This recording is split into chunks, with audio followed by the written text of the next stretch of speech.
Okay, අද මම දේශනා කරන්න යන දේශනාවේ මාතෘකාව යාකෝබ්ගේ බැටළුවන්. இன்றைக்கு நான் பிரசங்கிக்க போகிற பிரசங்கத்தின் தலைப்பு யாக்கோபுவின் ஆடுகள். So today's sermon title is Jacob's sheep.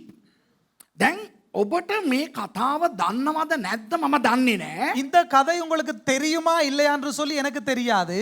හැබැයි මම ඔබට කතාවක් කියන්න යනවා. ஆனால் நான் உங்களுக்கு கதையை சொல்ல போகிறேன்.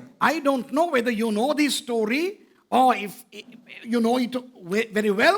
I'm going to tell you a little story that is found in Genesis chapter 30. Now don't turn now, but later on I want you to open your Bibles and check these verses because we are going to deal with a lot of verses today. දැන් බයිබලේ හරව ගන්න එපා. இப்ப வேதத்தை திருப்பிக் கொள்ள தேவையில்லை. හැබැයි පස්සේ පෙරලා ගන්න. பிறகு திருப்பிக் கொள்ளலாம். මොකද ලොකු කතාවක් වචන පද ගොඩක් තියෙනවා ඒවා අපි කියවන්න ඕනේ. நிறைய அதிகமான வசனங்கள் இருக்கிறது, அதை நாங்கள் வாசிக்க வேண்டும். ඉතින් කතාව මේක තමයි. இதுதான் கதை. யாக்கோப் කියලා කෙනෙක් හිටියා. யாக்கோபு என்று சொல்லி ஒருவர் இருந்தார். There was a guy called Jacob, the son of Isaac, who had a little misunderstanding with his brother. Okay? ஈசாක්ගේ පුතා.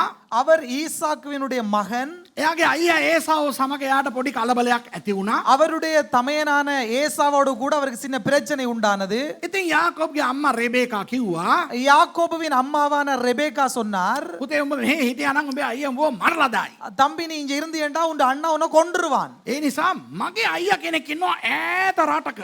என்னுடைய அண்ணா ஒரு ஆள் இருக்கிறார் தூர நாட்டுல. ආරාන් කියන රටට ගිහින් එහෙට වෙලා හිටම් පුතේ කියලා. அந்த ஆரான் என்ற அந்த நாட்டுக்கு போய் அங்க போயிரு தம்பி அப்படின்னு சொல்லி சொன்னார் அந்த அம்மா. Jacob's mother Rebecca one day called Jacob and said, "Hey son, you know what? Your brother might kill you. So you run away from here and go to a country called Haran where my brother lives. His name is Laban in English. Now you go and live there."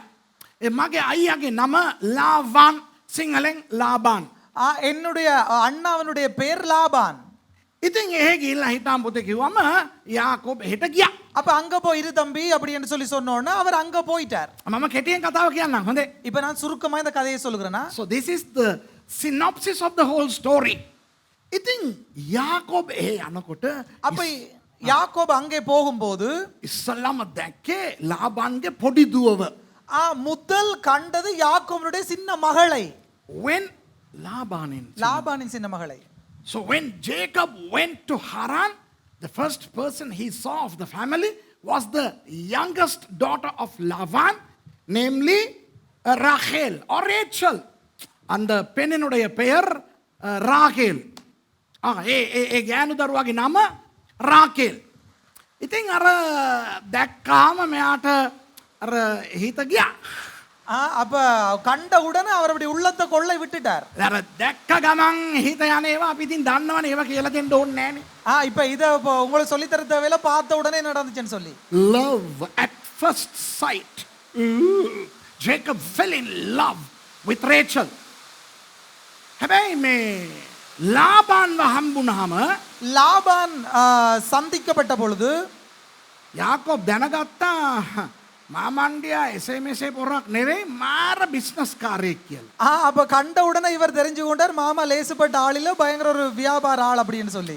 When Jacob met Laban, Jacob realized that his father-in-law was a very good or a bad businessman. අර දන්නවද සමහර ඉන්නවනේ ඕගොල්ලන්ගෙම රුපියල් 100කට අරගෙන ඕගොල්ලන්ටම 10කට විකුණන dial.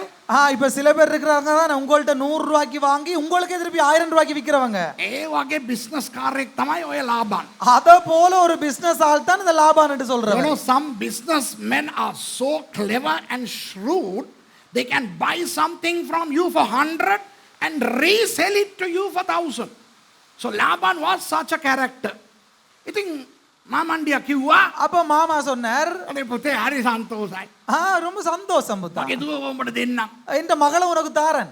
අවුරුදු 7ක් මං ගාව වැඩ කරපන් පුතේ. 7 வருஷம் வேலை செய். ඉතින් ඒකට පඩියක් හැටියට මගේ දුවවම දෙන්නම්. அதுக்கு சம்பளமாக இந்த மகளை உனக்கு கொடுக்கிறேன். So Laban told Jacob, "Now serve me for 7 years and as a wage I shall give you my daughter Rachel." මුත් අර රාකෙල්ව හිතේ තියාගෙන වැඩ කරනවා. අර කෙල්ල ගණ්ඩ වැඩ කරනවා කියන්නේ කොහොමද කියන එක අපි කොල්ලෝ දන්නවා නේද?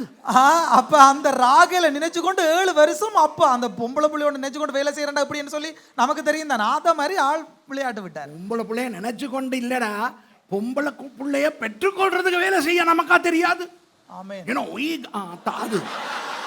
We guys know to work so well to get a girl.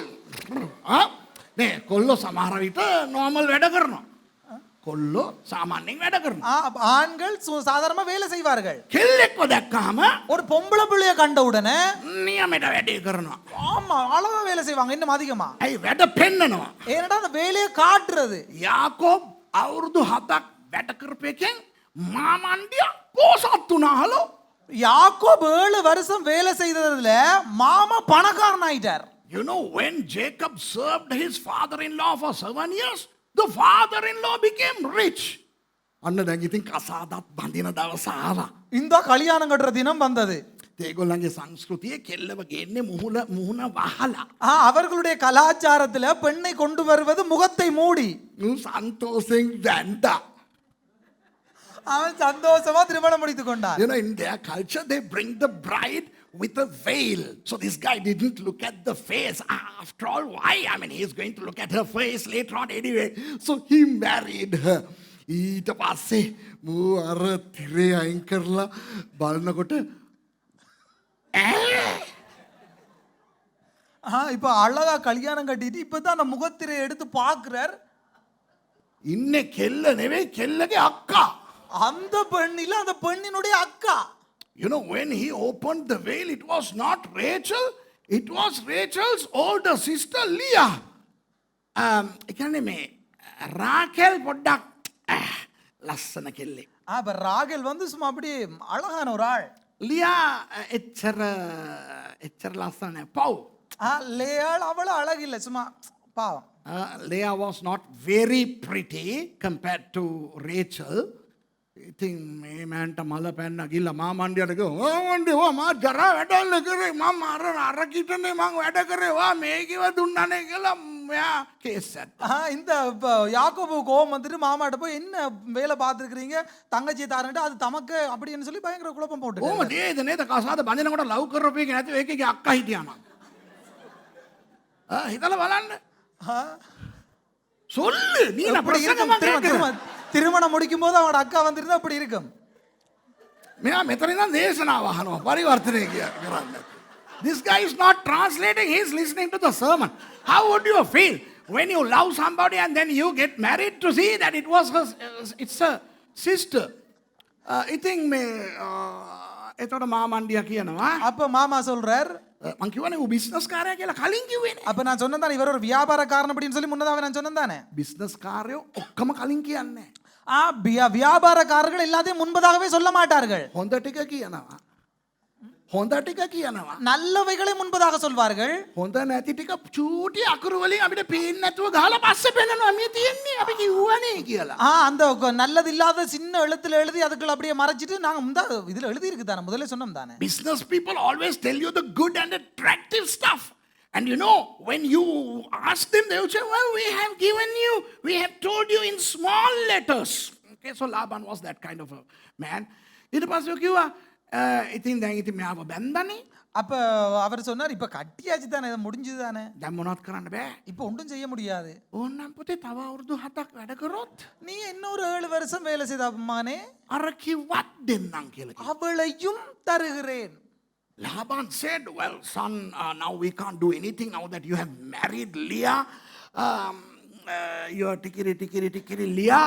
Okay, now you can't do anything. But serve me for another 7 years and I'll give you that girl also." මූ බැලුවා ඒක ෂෝක් නෙවෙයි. அப்ப இவர் போது வாவ் சும்மா கிடைக்குமா? අර කච්චියනවා මේ කච්චියනවා කියලා මූ හාගේ මූත් එසේ මෙසේ බඩුවක් නෙවෙයි. அதுவும் இருக்குது, இப்ப இதுவும் இருக்குது. அவர் சாதாரண ஒரு ஆள் கிடையாது. So this fellow also thought, "Oh, wow, seems to be a good deal. Okay, sir, another 7 years." ඊට පස්සේ තව අවුරුදු 7ක් වැඩ කරා. அப்ப இன்னும் 7 வருஷம் வேலை செய்தார். රාකෙල්වත් බැන්දා. ராகேலையும் திருமணம் முடித்தார். ඊට පස්සේ ඔගොල්ලෝ කතාව කියවලා බලන්න මේක මෝසෙස්ට ව්‍යවස්ථාව දෙන්න කලින්නේ. இப்ப இது மோசேக்கு நியாயப்பிரமாணம் கொடுக்க முன்பதாக நடந்த சம்பவம். This story happens long before the law was given to Moses. It is the law that says that one man, one wife. Okay? ව්‍යවස්ථාවේ තමයි කියන්නේ එක ස්වාමි පුරුෂයෙකුට එක භාර්යාවක් කියන්නේ. நியாய பிரமாணத்திலே தான் சொல்லப்படுகிறது ஒரு கணவனுக்கு ஒரு மனைவி என்று சொல்லி. ඉතින් ව්‍යවස්ථාවට කලින් බහු භාර්යාවන් ගන්න එක ප්‍රශ්නයක් නෙවෙයි. நியாய பிரமாணத்துக்கு முன்பதாக அதிகமான பெண்களை திருமணம் செய்வது தவறு கிடையாது. Polygamy prior to the law was okay. But then there were some guys who even entertained polygamy after the law, like David, Solomon, several others. But let's not talk about that. It's not relevant to our message. ව්‍යවස්ථාව දුන්නායින් පස්සෙත් බහු භාර්යාවන් ගත්තේ උන් ඉන්නවා දාවිද් වගේ සලමොන් වගේ. நியாய பிரமாணம் கொடுத்த பின்பதாகவும் அதிகமான திருமணம் முடித்தவர்கள் சாலமனை போல தாவீதை போன்றவர்கள் இருக்கிறார்கள். ඒක අපේ දේශනයට ඒක අදාළ නැති නිසා ඒ ගැන කතා කරන්න ඕනේ. அது எங்களுடைய பிரசங்கத்துக்கு தேவையற்ற ஒன்று என்றபடினால் அதை குறித்து நாங்கள் பேச வேண்டிய அவசியம் கிடையாது. දැන් කොහොම හරි දැන් අපේ යාකෝබ් මාමණ්ඩියටම වැඩ කරලා මාමණ්ඩියම පෝසත් කරලා දැන් මාමණ්ඩිය පෝසත් වෙලා මාමණ්ඩියගේ පිනෙන් මූ ජීවත් වෙන්න වෙලා තියෙනවා.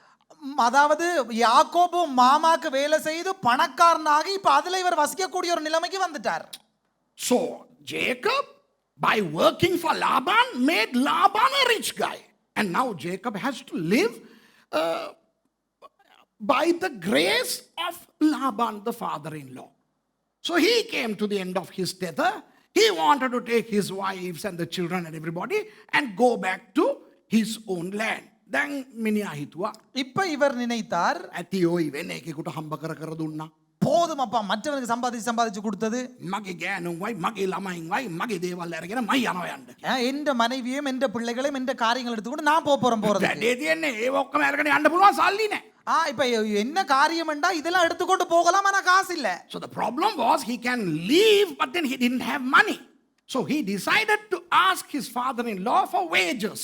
ඉතින් මාමණ්ඩියා ගාවට ගිහිල්ලා පඩියක් ඉල්ල ගමු මෙච්චර කාල වැඩ කරාට කියලා හිතුවා. அப்ப மாமாவிடத்துல போய் இப்ப இவர் கேட்டார் சம்பளம் கொஞ்சம் கேட்போம் இவ்வளவு காலம் வேலை செய்ததுக்கு. මාමණ්ඩියා බිස්නස් කාරයානේ. இப்ப இவர் வந்து வியாபாரக்காரர் தான மாமா. මාමණ්ඩියා කිව්වා ඇයි ඉතින් මගේ දූවරු දෙන්නෙක්ම මන් දීලා තියෙන්නේ තව මොනවද පඩි ඉල්ලන්නේ. நான் உனக்கு என்ன சம்பளம் கொடுக்குறேன் ரெண்டு என்ன புள்ளைகளை கொடுத்துருக்கேன் பேந்தன உனக்கு சம்பளம். So Laban responded to Jacob by saying, I have given you 2 of my daughters. Why would I need to give you anything more? So this guy had a family but no money. දැන් මේ පොරට පවුලක් තියනවා යන්න තැනකුත් තියනවා සල්ලි නැහැ. இப்ப இந்த நபருக்கு குடும்பம் இருக்குது போறதுக்கு ஒரு இடமும் இருக்குது ஆனா காசு கிடையாது.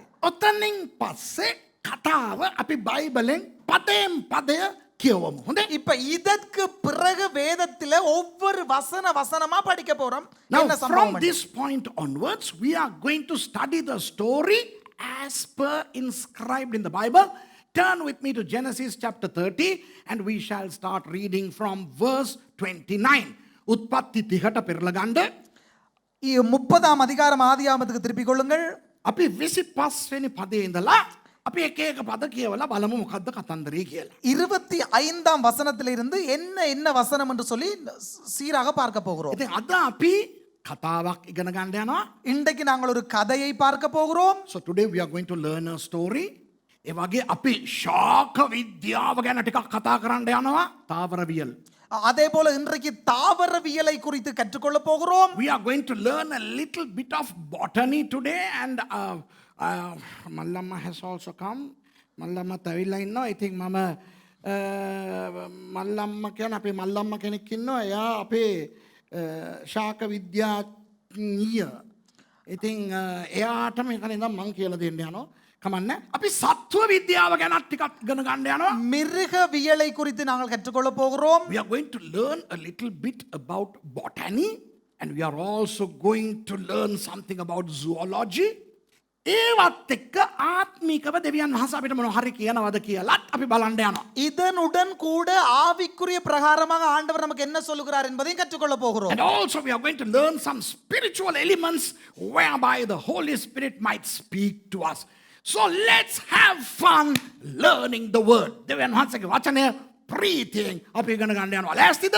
ஆண்டவருடைய வார்த்தையை சந்தோஷமாய் கற்றுக்கொள்ள போகிறோம். ஆயத்தமா? Are you ready? I am. ඔබ ලෑස්තිද? මම නම් ලෑස්ති. நாங்கள் ஆயத்தம். நீங்க ஆயத்தமா? දෙන්න මට හල්ලෙලුවා බාරක්. அல்லேலூயா. ஆமென். Praise God. හොඳයි. 25. උත්පත්ති 25. Genesis 30 verse 25. රාකෙල් යෝෂෙෆ් වැදු පසු යාකෝබ් ලාබාන්ට කතා කොට මාගේම ස්ථානයටද මාගේම රටටද යන පිණිස මා හරින්න මා නුඹට වැඩකොට ලබාගත් මාගේ භාර්යාවන්ද මාගේ දරුවන්ද මට දී යන්ට හැරපන්න මක් නිසාද මා විසින් නුඹට කළ මෙහෙය නුඹ දන්නෙහි කීය. ஆதியாகமம் 30 அதிகாரம் 25 26. கவனிங்க. ராகேல் யோசேப்பை பெற்றபின் யாக்கோபு லாபானை நோக்கி, நான் என் ஸ்தானத்திற்கும் என் தேசத்திற்கும் போக என்னை அனுப்பிவிடும். நான் உமக்கு ஊழியம் செய்து சம்பாதித்த என் மனைவிகளையும் என் பிள்ளைகளையும் எனக்கு தாரும். நான் போவேன். நான் உம்மிடத்திலே சேவித்த சேவகத்தை நீர் அறிந்திருக்கிறீர் என்றான். And it came to pass, when Rachel had born Joseph, that Jacob said unto Laban, Send me away, that I may go unto mine own place and to my country. Give me my wives and my children, for whom I have served thee, and let me go, for thou knowest my service which I have done thee. අපේ භාෂාවෙන් කියනවා නම් எங்களுடைய பாஷையில சொல்லணும்டா, මාමේ මං ඒ හිටියා ඇති ඔයත් එක්ක. மாமா நான் உங்களோட இருந்தது போதும். Uncle, it's enough that I have lived with you. Would you please let me take my wives and my children and go my way? මගේ ගෑනුන් වයි මගේ දරුවන් වයි අරගෙන මට යන්න අවසර දෙන්න. எந்த பொண்டாட்டிகளையும் எந்த பிள்ளைகளையும் கூட்டிட்டு போய் என்ன விடுங்க. එතකොට මාමන්ඩියා කියනවා 27. அப்ப 27ஆம் வசனத்துல மாமா சொல்றார். To which the father-in-law responds in verse 27. එවිට ලාබාන් නුඹෙන් මට කරුණාව ලැබි තිබේ නම් නැවති යන්න පුතේ. அப்பொழுது லாபான், உன் கண்களில் எனக்கு தயவு கிடைத்ததேயானால் நீ இரு, உன் நிமித்தம்.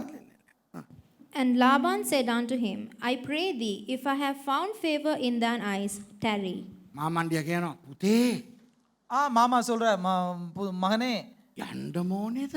போகவே வேணுமா கட்டாயம்? ඉන්නකෝ. ஐயோ இருடா. Do you really need to go, son? Why don't you stay? Hey, it was not out of love. ආදරයට නෙවෙයි කිව්වේ. அந்த அன்பின் பெருக்கினால் சொல்லவில்லை. ඊළඟට කියනවා ඇයි කියලා. அதுக்கு அடுத்ததுல சொல்லுது என்னத்துக்காக என்று He's சொல்லி. explaining why.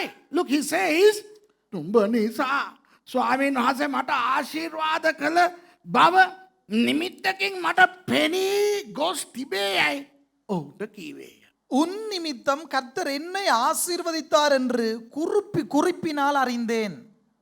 For I have learned my experience that the Lord hath blessed me for thy sake. කොහොමද පොර? எப்படிப்பட்ட ஒரு ஆள் என்ன?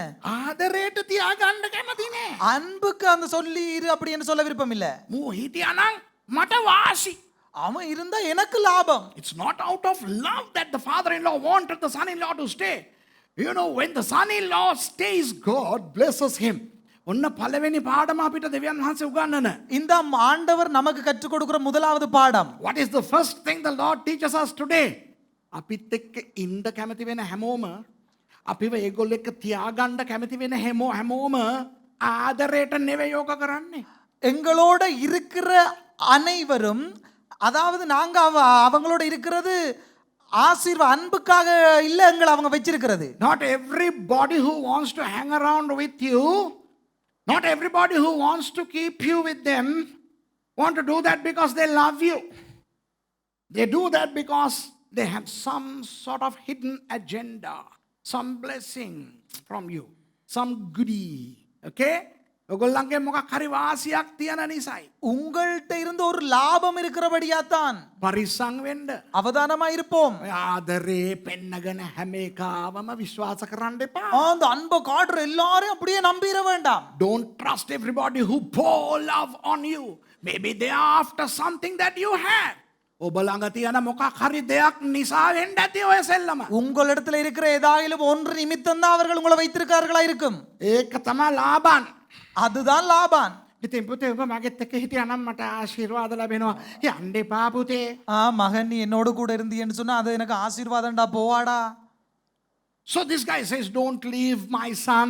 When you are here, it's a blessing. එතරම නැවැත්තුවේ නෑ. එයා කියනවා, තවද ඔහු කියනවා 28 නුඹේ කුලී නියම කරපන්න එය මම දෙන්නේ මේ කීවේය. இங்க பாருங்க அதோட நிப்பாட்டவில்லை 28ஆம் வசனத்துல உன் சம்பளம் இன்னதென்று எனக்கு சொல் நான் அதை தருவேன் என்றான். And he said, appoint me thy wages, and I will give it. හරි පුතේ ඔයා දිගින් දිගටම මගෙත් එක්ක ඉන්නවා නම් තව මොනවා හරි ඔයාට ඕනේද පඩියක් ඕන ඉල්ලන්න පුතේ මන් දෙන්නම්.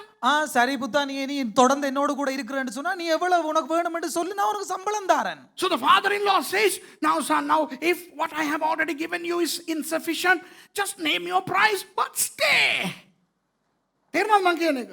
விளங்குதா நான் சொல்றது? ඕගොල්ලෝ සමහර ආත්මార్థකාමී පුරවල්ලකින් ඈත් වෙන්න හදනකොට උන් තව මොනවා හරි හොඳ දෙයක් දීලා ඕගොල්ලන්ම තියාගන්න හදනවා. நாம் சில சுயநலவாதிகளிடத்திலிருந்து விடுதலையாகி போக விரும்பும் போது அவங்க இன்னும் கொஞ்சம் ஆசீர்வாதத்தை தந்து நம்மளை வச்சுக்கொள்ள விரும்புவாங்க. When you try to remove yourselves from the clutches of some selfish people, they might try to attract you and keep you by offering you something else. අර චූටි මාළුවව දාලා ලොකු මාළුවව අල්ලනවා වගේ බිලි කොකු දානේ උන් ඉන්නවා. அந்த சின்ன மீனை போட்டு பெரிய மீனை பிடிக்கிற மாதிரி தூண்டில் போடுறவங்க இருப்பார்கள். They would cast a tiny bait to attract you and catch you. Be careful. පරිසංගන පල්ලිවල ඉන්නවා. கவனமா இருக்க வேண்டும். சபைகளிலும் உள்ளார்கள். පාස්ටර්ලා ඉන්නවා. போதகர்கள் இருக்கிறார்கள். සමහර ඇදහිලිවන්තයින්ව තියාගන්න අම්මෝ මාර බිලි කොකු දාන්නේ. சில விசுவாசிகளை சபையில வைத்துக் கொள்ள வேண்டும் என்று பயங்கர தூண்டில்களை போடுவார்கள். Some Christians are there, even some ministers are there. They would cast in attractive baits to keep you, to take you to your church. අපේ පල්ලියට එන්න අනේ අපි ගාවට එන්න කියලා දානවා බිලි කොකු. எங்களுடைய சபைக்கு வாங்க எங்களோட இருங்க அப்படி போடுவார்கள் தூண்டில. පවුල් වල ඉන්නවා. குடும்பங்களில் இருக்கிறார்கள். These guys are there in families, in the society, in schools, in workplaces, in churches, everywhere. පල්ලි වල මේ ස්කෝලවල රැකියා කරන ස්ථානවල පවුල් වල අමෝ උන් ඉන්නවා. குடும்பங்களிலே பாடசாலைகளிலே சபைகளிலே சமுதாயத்தில் எல்லா இடத்திலும் இப்படிப்பட்டவர்கள் இருக்கிறார்கள். පරිසං වෙන්න. அவதானமா இருக்க வேண்டும் நாம். 29 verse 29. 29ஆம் வசனம். එවිට යාකෝබ් அதற்கு அவன் මා නුඹට වැඩ කළ හැටිත් නුඹේ ගවයන් මා ළඟ සිටිය හැටිත් නුඹ දන්නේ හිය නේද මාමේ? நான் உம்மை சேவித்த விதமும் உம்முடைய மந்தைகளை என்னிடத்தில் இருந்த விதமும் அறிந்திருக்கிறீர். And he said unto him, thou knowest how I have served thee, and how thy cattle was with me. මක්නිසාද මා එන්ට පළවෙන් නුඹට තිබුණේ ස්වල්පයක්ය. දැන් එය බොහෝසෙයින් වර්ධනය වී තිබේ. මා කොයි දෙසට හැරුණත් ස්වාමීන් වහන්සේ නුඹට ආශිර්වාද කළසේක. ඉතින් මාගේම පවුලටත් මා සපයන්නේ කවදාදැයි ඔහුට කීය. நான் வரும் முன்னே உமக்கு இருந்தது கொஞ்சம், நான் வந்தபின் கர்த்தர் உம்மை ஆசீர்வதித்ததினால் அது மிகவும் பெருகி இருக்கிறது. இனி நானும் என் குடும்பத்துக்கு சம்பாத்தியம் பண்ணுவது எப்போது என்றான். For it was little which thou hadst before I came, and it is now increased unto a multitude. And the Lord hath blessed thee since my coming, and now when shall I provide for mine own house also? මාමේ මං එනකොට ඔයාට තිබුණ දේවල් මොකද්ද කියලා මතකද අවුරුදු 14කට කලින්? மாமா 14 வருஷத்துக்கு முன்ன நாம் வரும்போது உங்கள்ட்ட எவ்வளவு இருந்துச்சுன்னு உங்களுக்கு ஞாபகம் இருக்கா? 14 years ago when I came, do you remember what sort of wealth you had? But after my coming, you started to be blessed lock, stock and barrel, right? මාමා ආවයන් පස්සේ ඔබතුමා පෝසතෙක් වුණා නේද? நாம் வந்த பிறகு நீங்க பெரிய பணக்காரன் ஆயிட்டீங்க தானே? දැන් මාමේ තවත් මම ඔයත් එක්ක ඉන්න කියනවා. இன்னும் என்ன உங்களோட இருக்க சொல்றீங்க? එතකොට මාමේ කවදාද මටයි මගේ ගෑනුන්ටයි කියලා මං හම්බ කරගන්නේ? அப்ப எப்ப மாமா எனக்கு என்ற பொண்டாட்டிக்கு மட்டும் நான் சம்பாதிச்சு கொள்றது? So dear father-in-law, when am I going to start earning for myself and for my family? Do you want me to serve you till I die? මැරෙනකන් ඔයාට වැඩ කර ඉන්නද කියන්නේ මාමේ කිව්වා. என்ன நான் சாக மட்டும் உங்களுக்கு சம்பாதிச்சு கொண்டிருக்கிறதா? තේරෙනවද මං කියන එක? මේක ඊළඟ පාඩම. அதுதான் அடுத்த பாடம். අපිට දෙවියන් වහන්සේ උගන්වන ඊළඟ පාඩම. நம்முடைய ஆண்டவர் நமக்கு கற்றுத் தருகிற அடுத்த பாடம் இதுதான். The second thing God is teaching us is that start working for your blessings as well instead of blessing somebody else all the time. හැම වෙලේම අපි වෙන කාට හරි වැඩ කරලා දීලා ඒගොල්ලෝ ධනවත් කරන එක පොඩ්ඩක් නවත්තලා අපිවත් පොඩ්ඩක් අපි බලා ගන්න පටන් ගන්න ඕනේ. கொஞ்சம் எல்லா நேரமும் மற்றவங்களுக்காக வேலை செய்து அவனையே பணக்காரனாக்கி விடுறதை விட்டுட்டு கொஞ்சம் நம்மளையும் கவனித்துக் கொள்ளலாம். සමහරු රස්සා කරන විදිය බලපම මට හරි දුකයි. சில பேர் சம்பாதிக்கிற தொழில் செய்யற விதத்தை பார்த்து எனக்கு பயங்கர கவலையா இருக்கும். It saddens me to see how some people work. කොම්පනිය දියුණුවට කොම්පනිය වර්ධනය කරන්න කොම්පනිය උඩට ගෙනියන්න කියලා ගෑනු දරුවෝ පවුල ආතැරලා රෑදවල් වැඩ කරලා මේ මනුස්සයට ජීවිතයක්ම නැහැ. அந்த கம்பெனியை வளர்க்கணும் குடும்பத்தை விட்டுட்டு பிள்ளைகளை விட்டுட்டு இரவிரவா வேலை செய்யறத பார்க்க வேணும். You know, some people work for companies to elevate the company, to promote the company, to make the company become big, and here the family has no head because this guy is improving somebody. Then other teachers ලාට මොනවද වෙලා තියෙන්නේ? இன்றைக்கு ஆசிரியர்களுக்கு என்ன நடந்திருக்குது? මම දන්නේ ලංකාවේ teachers ලා ගැන මම இலங்கை ஆசிரியர்களை குறித்து சொல்கிறேன். අපිත් ඉස්සර ඉගෙන ගත්තා අපිටත් teachers ලා හිටියා. நாங்களும் முதல் கற்றுக்கொண்டோம், எங்களுக்கும் ஆசிரியர்கள் இருந்தார்கள். You know, when we were small, we were students, we knew how teachers lived. You know, they came, they taught, they went, and they lived a life. ඉස්සර ටීචර්ලා ඇවිල්ලා අපිට ඉගෙනුවා. முதல் டீச்சர்ஸ் மார் வந்து எங்களுக்கு படிப்பிச்சாங்க. ගෙදර ගිහිල්ලා ජීවත් වුණා.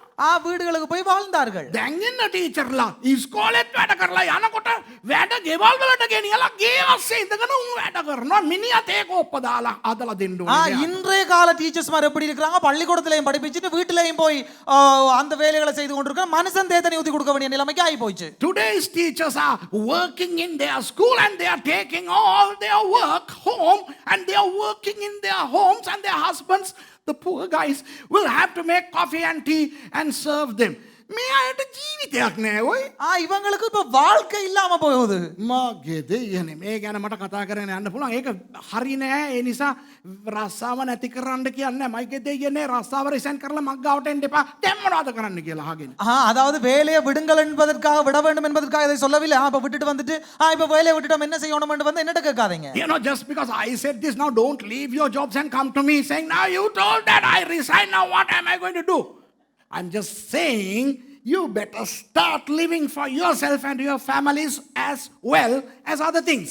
ඔබගේ පවුල ගැනයි ඔබ ගැනයි ජීවත් වෙන්නත් ඕනේ. உங்களுக்கு அவங்களுடைய குடும்பங்களுக்காக கொஞ்சம் வாழ்ந்து பாருங்கள். සමහරු වැඩ කර ඉන්නවා කන්නේ නැහැ බොන්නේ නැහැ මැරෙනවා ඉතින්. சில பேர் வேலை செய்து கொண்டே இருக்கிறாங்க, சாப்பிடுறதும் இல்ல குடிக்கிறதும் இல்ல. හම්බ කරන ඒවා භුක්ති විඳින්න පවා සමහරුන්ට වෙලා නැහැ. சம்பாதிப்பதை அனுபவிப்பதற்கு கூட சில பேருக்கு நேரம் இல்லாமல் போய்விட்டது. Some people have a great earning capacity but they don't have time to spend it on them. So they are even improving the bank by depositing the money in the bank. ඉතින් අර හම්බ කරන පඩිය බැංකුවට දාලා බැංකුවත් දියුණු කරනවා. அந்த சம்பாதிச்ச பணத்தை பேங்க்ல போட்டு பேங்கையும் பணக்காரன் ஆக்குறாங்க. මේ ගෙදර පුතාට තාත්තා නැහැ, දුවට තාත්තා නැහැ, ගෑණිට මිනිහා නැහැ. ඇයි මෙයා එන්නේ එම්බත් වෙලා ආය පාන්දර උදේ යනවා යන්න. அந்த வீட்ல உள்ள கணவன் மனைவிக்கு கணவன் இல்ல, பிள்ளைக்கு அப்பா இல்ல, எல்லாத்தையும் போட்டுட்டு விடிய வெள்ளாப்பிலே போயிடுவாங்க. So this guy comes home, you know, he is broken to smithereens only to wake up early in the morning to get back to work. Hey, this is not life, man. Start living your lives. ඕක නෙවෙයි hello ජීවිතේ. யாக்கோப்ගේ මොලේ පොඩ්ඩක් අපිට එන්න ඕනේ. இது இல்ல வாழ்க்கை. கொஞ்சம் யாக்கோபோட மூளைக்கு நாங்க போக வேண்டிய அவசியம் உண்டு. ඔයා නම් නියමයි මාමේ. நீ கூட நல்லது மாமா. පටි වැඩි කරලා දෙනවා දැන්. அப்போ சம்பளத்தை கூட்டி தருவீங்களோ? கூட்டி தர்றாரு இப்ப. தாரார். බෝනස් එහෙම දෙනවා දැන්. அப்போ போனஸும் தாரீங்களோ? ලොකු வாහනයක් උදරන් දුන්නා දැන්. ලොකු வாහනයක් උදරන්. பெரிய வாகனமும் எடுத்து தந்திருக்கீங்க. හොඳයි ෂොක් එහෙනම් මං ඉන්නම්. அப்ப நான் இருக்கிறேன் மாமா. You know, now uncle, oh, you are wonderful. You have increased my wages. You have given me a better vehicle. Wow. Okay. මේ කී දෙනෙකුට රස්සාව දාලා යන්න යනකොට කොම්පැනිය තව මොකක් හරි එකක් දීලා තියාගත්තද? எத்தனை பேருக்கு சொல்ல முடியும் கம்பெனியை விட்டுட்டு நீங்க வெளியேற போகும்போது என்ன உங்களுக்கு ஒரு ப்ரமோஷன் தான் அங்க வச்சிருக்காங்க? අත උස්සන්න. கையெழுத்து காட்டுங்க பாருங்க. How many of you, when you wanted to quit, the company gave you some extra privilege and kept you? Why? Not because they love you. Because they need you to improve them. ඔගලන්ට ආදරයට නිසා නෙවෙයි. உங்கள் மேல உள்ள அன்பின் நிமித்தம் அல்ல. ඒගොල්ලන්ගේ වාසිය නිසා. அவங்களோட லாபத்துக்காக. මොකක් හරි මූල ධර්ම වැරද්දක් නිසා පල්ලියක් දාලා යන්න පුළුවන්. අහන්න. அதாவது මූල උපදේශம். சொல்லுடி. மூல உபதேச கோளாறினால் ஒரு சபையை விட்டு போகலாம். விளங்குதா? Now if there is a doctrinal problem, you can leave a church. You can't just leave a church, but if a church has been messing with some doctrines, then you can quit. සමහරලාට මූල ධර්මයක් අපි අනාගත්තා නම් ඔයගොල්ලන්ට යන්න පුළුවන් අපේ. இப்ப சபையானது மூல உபதேசங்களை குழப்பிக் கொண்டால் ஒரு விசுவாசி சபையை விட்டு போகலாம். එහෙම යන්න යනකොට அப்படி போகும்போது සභාව මොනවද කරන්නේ මේගොල්ලන්ව තියාගන්න? சபை இவர்களை வைத்துக் கொள்வதற்காக என்ன தெரியுமா செய்யும்? ප්‍රොමෝෂන් එකක් දෙනවා. ப்ரமோஷன் ஒன்று கொடுக்கும். To keep them, the church gives them a promotion. They say, well, you know what? Are you quitting? Well, we were planning to make you the choir leader. Oh, we were planning to give you responsibility over that. This. Maybe, අයියෝ ඔගොල්ලෝ යන්නද හදන්නේ? ஐயோ போகவா போறீங்க? අපි දැන් තමයි තීරණය කරේ ඔයාව ගීතිකා කණ්ඩායමේ නායකයා කරන්න. இப்பதான் நாங்க பிளான் பண்ணி கொண்டிருக்கிறோம் உங்களை வந்து பாடல் குழுவின் தலைவியா போடுறதுக்கு. අර පලාත ආට බාර දෙන්නනේ හිටියේ ඔය අනවද? ஐயோ நீங்க போறீங்களா? அந்த இடத்தை உங்களுக்கு எல்லாம் பொறுப்பு கொடுக்க பார்த்து கொண்டிருந்தோம். ඔය ලාබන්ලා අදත් ඉන්නවා හැමතැනම. இந்த லாபான் மாதிரி இன்றைக்கும் இருக்கிறார்கள். These Labans are they are all over. Anyway, thank God for this guy Jacob, right? එතකොට දැන් 31 කියනවා 31 வசனத்துல அவர் சொல்றார், මා විසින් නුඹට කුමක් දිය යුතුදයි ඔහු ඇසීවේය. அதற்கு அவன் நான் உனக்கு என்ன தர வேண்டும் என்றான்.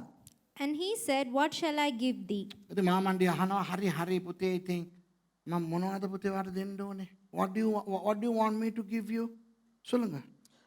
அப்ப என்ன அவர் சொல்ற யாக்கோபு இப்ப என்ன சொல்றாரு? இல்ல மாமா கேக்குறாரு என்ன தம்பி வேணும்? 31 එවිට යාකෝබ් නුඹ මට කිසිවක් දෙන්න ඕනේ නැත. 31 வசனம், அதற்கு யாக்கோபு நீர் எனக்கு ஒன்றும் தர வேண்டியதில்லை. And Jacob said, thou shalt not give me anything. Wow, you know I like Jacob. I love that guy. மாமா யாக்கோப் டாசை. நான் வந்து யாக்கோபு அவ்வளவு விருப்பம் எனக்கு. අන්න නියම පිරිමියා. ஒரு ஒரு நல்ல ஆம்பளை. දෙන්නම් කියනකොට අර මස් කට්ට දකින බල්ලා වගේ දිව එළියට දාන්න නැති චරිතයක් යාකෝබ්. தாரன் என்று சொல்லும்போது அந்த இறைச்சி துண்டை பார்த்த நாய் நாக்க வெளியில போடுற மாதிரி போடவில்லை. இறைச்சி துண்டை பார்த்தாலாவது பரவாயில்ல, சிலது முள்ளுகளை பார்த்தே வரும். You know, Jacob is not a character like a dog that would throw the tongue out when he sees a bone. மாமே ඔයා මට මොනවද දෙන්න ඕනේ? மாமா நீங்க எனக்கு ஒண்ணும் தர வேண்டாம். මොකද ඒකේ අදහස? அப்ப அதனுடைய கருத்து என்ன? මම නිසා තමයි මානේ ඔයාම මේ ධනවත් වෙලා ඉන්නේ. என்னாலதான் மாமா நீங்களே பணக்காரனா இருக்கிறீங்க. ඔයා තමයි මගෙන් යැපෙන්නේ. நீங்க தான் என்னை சார்ந்து இருக்கிறீங்க. ඔයා මොනවද? ඔයා කවුද මට දෙන්න? நீங்க யார் எனக்கு தர்றதுக்கு?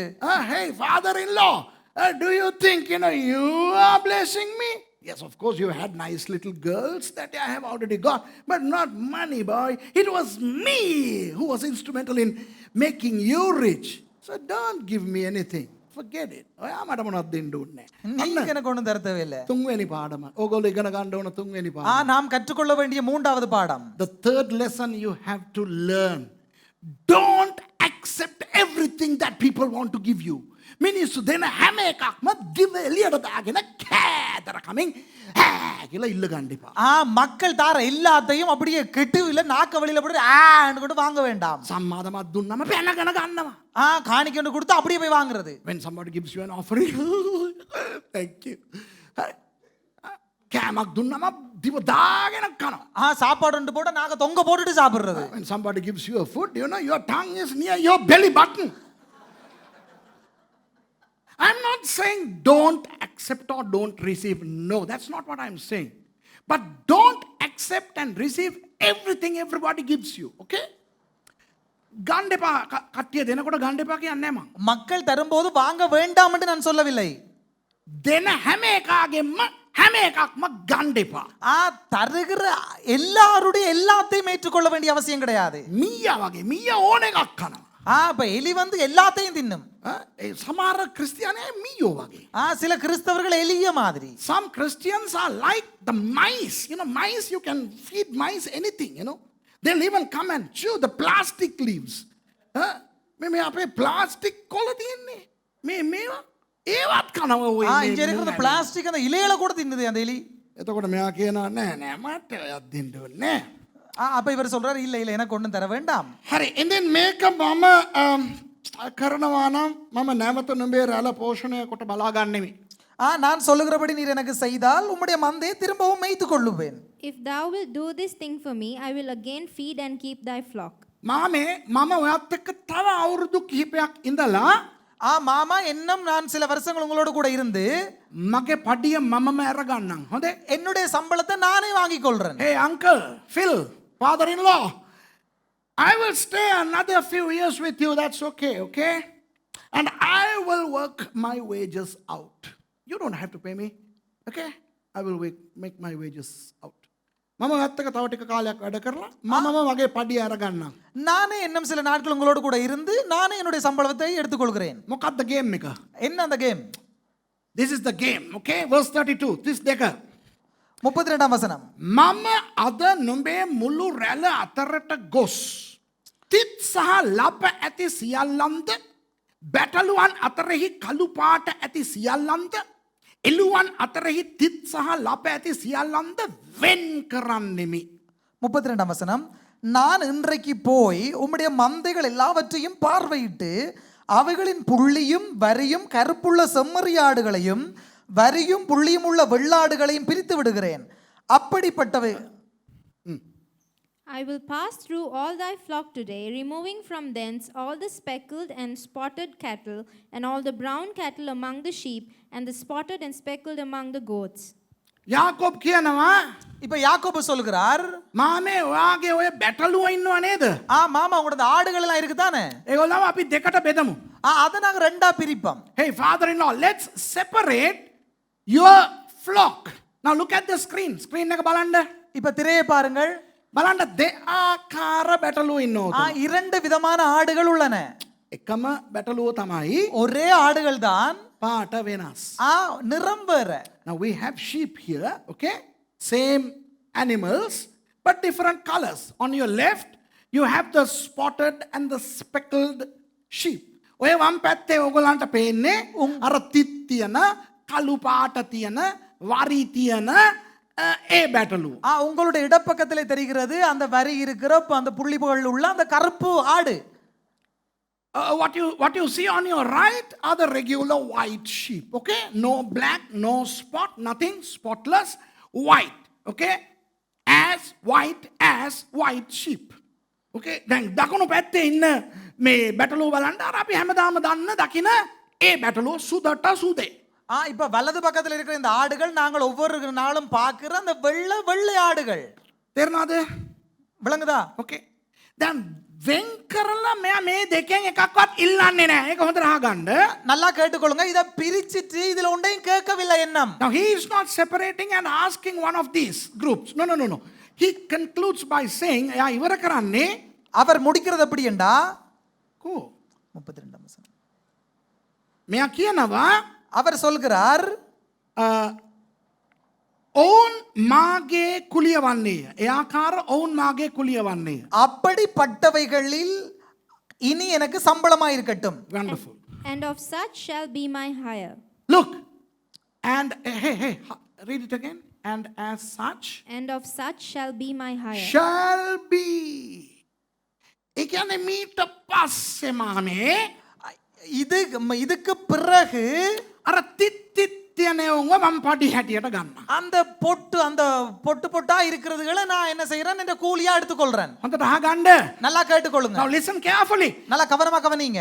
එයා මේක යාකෝබ් වෙන් කරලා කියන්නේ හරි මං අරව ටික ගන්නම් මේවා ටික තියාගන්න. නෑ එහෙම කියන්නේ. இத பிரிச்சிட்டு அவர் சொல்லவில்லை, இந்த பொட்டுள்ளது எல்லாத்தையும் நான் எடுத்துக்கொள்கிறேன் என்று சொல்லவில்லை. He didn't say now that we have separated this I'll take that you keep this. No, I don't want any. මට වයින් මොනවත් එපා. இதுல ஒன்றுமே எனக்கு வேண்டாம்.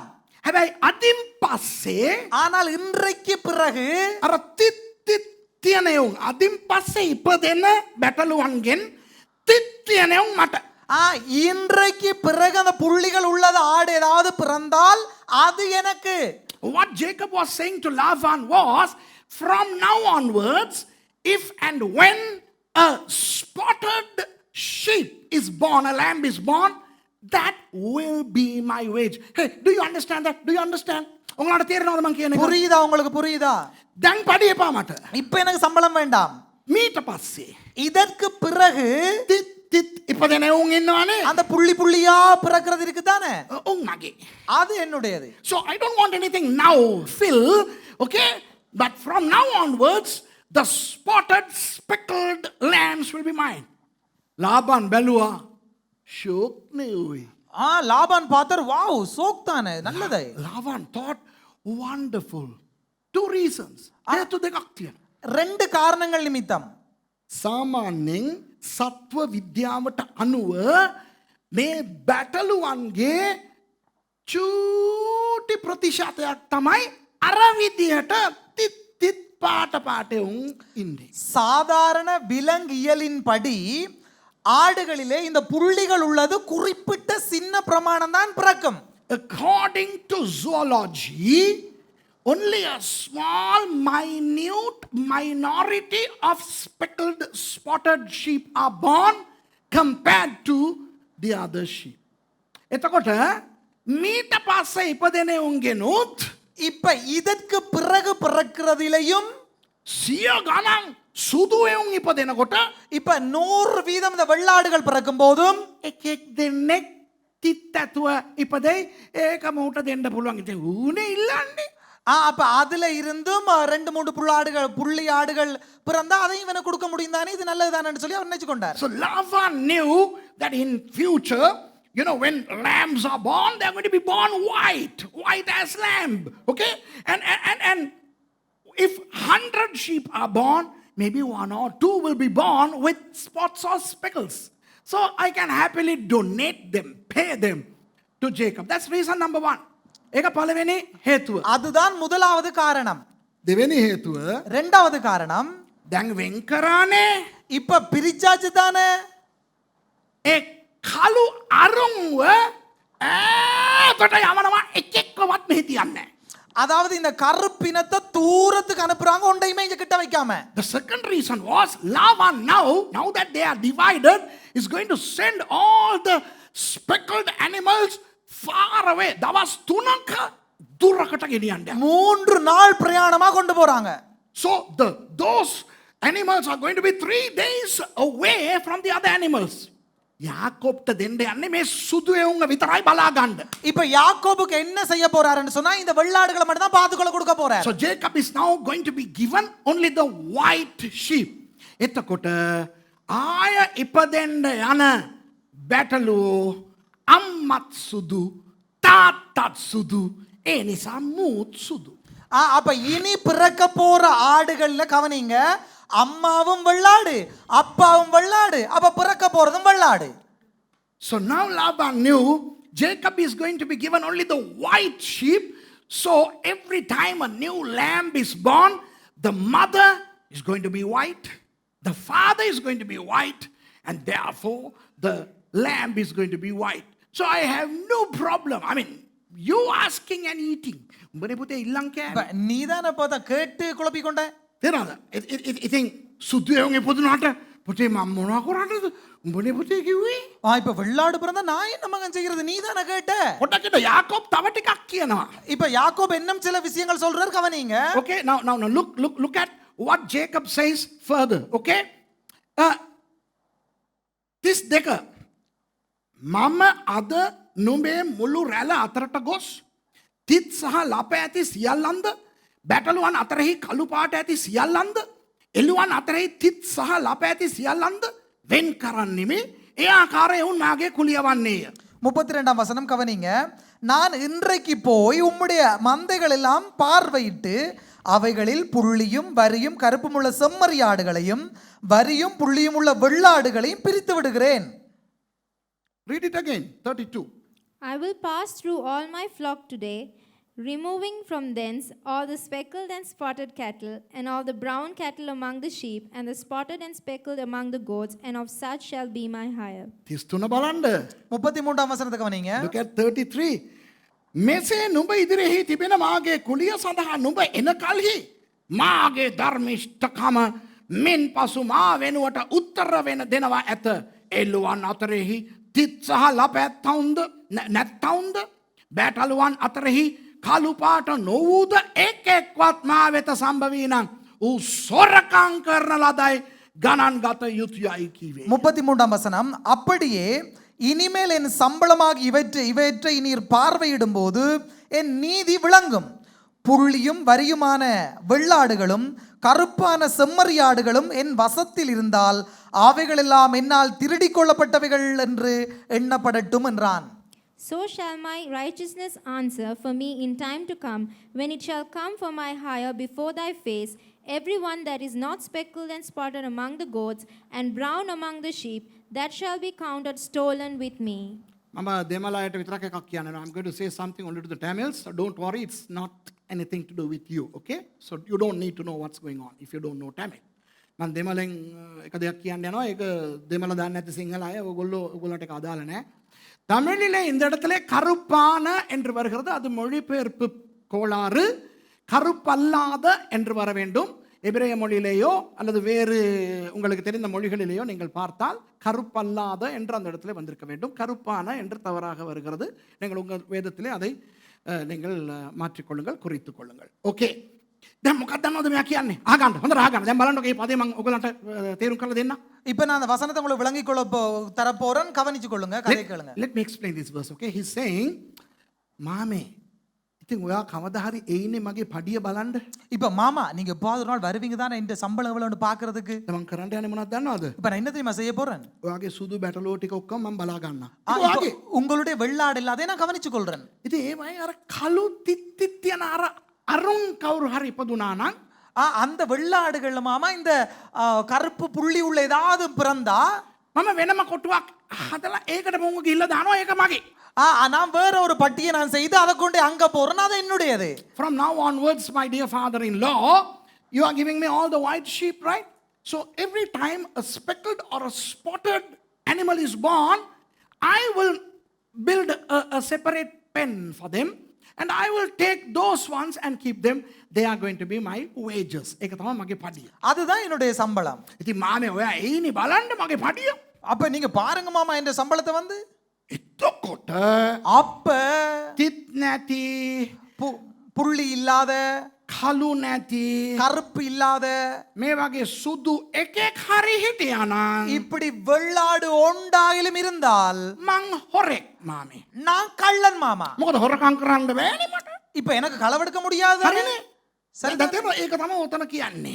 அவர் இதுதான் இது அங்க சொல்றார். So Jacob was saying to his father-in-law, whenever you come to examine my wages, all the animals that I have will be the black, the spotted ones, right? But if you find any white fellows, that means I am unrighteous, I am a thief. ලාබන්ට මේක මාර happy.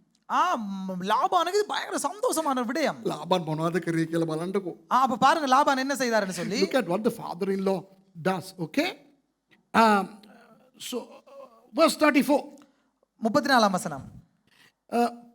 බලව නුඹේ වචන ලෙස වෙතොත් කැමැත්තෙමි කියා ලාබන් ඒ දවසේම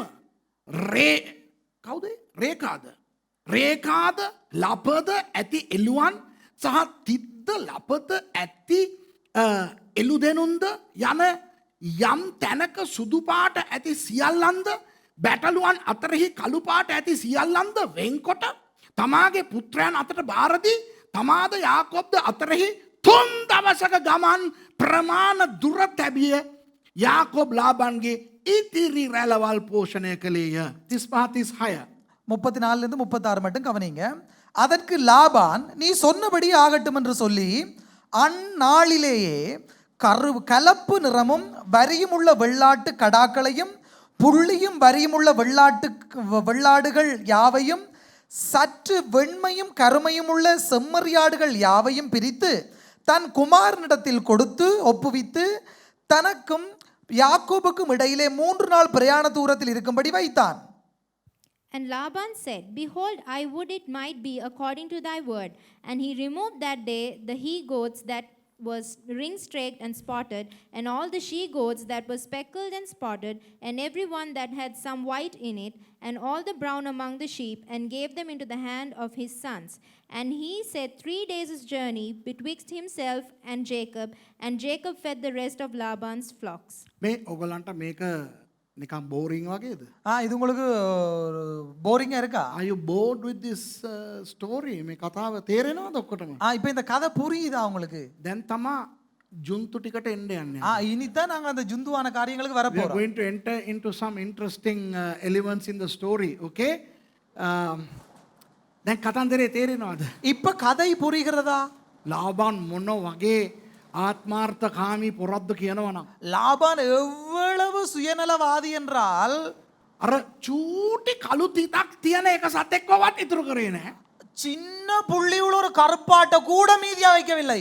ඔක්කොම අර පාට උන් කළු පාට තියෙන ඔක්කොම අරන් උගේ පුතුන්ට දීලා කිව්වා දවස් 3කට එහා එහෙට ගෙනියලා තියාපම්බන් කියලා. அந்த சின்ன கருப்புள்ள அந்த புள்ளி உள்ள எல்லா ஆட்டையும் பிரித்து தன்னோட குமாரிடத்துல கொடுத்து சொல்றான் 3 நாள் நடதூரத்துக்கு கொண்டு போ. Laban was such a business criminal, a self-centered mongrel.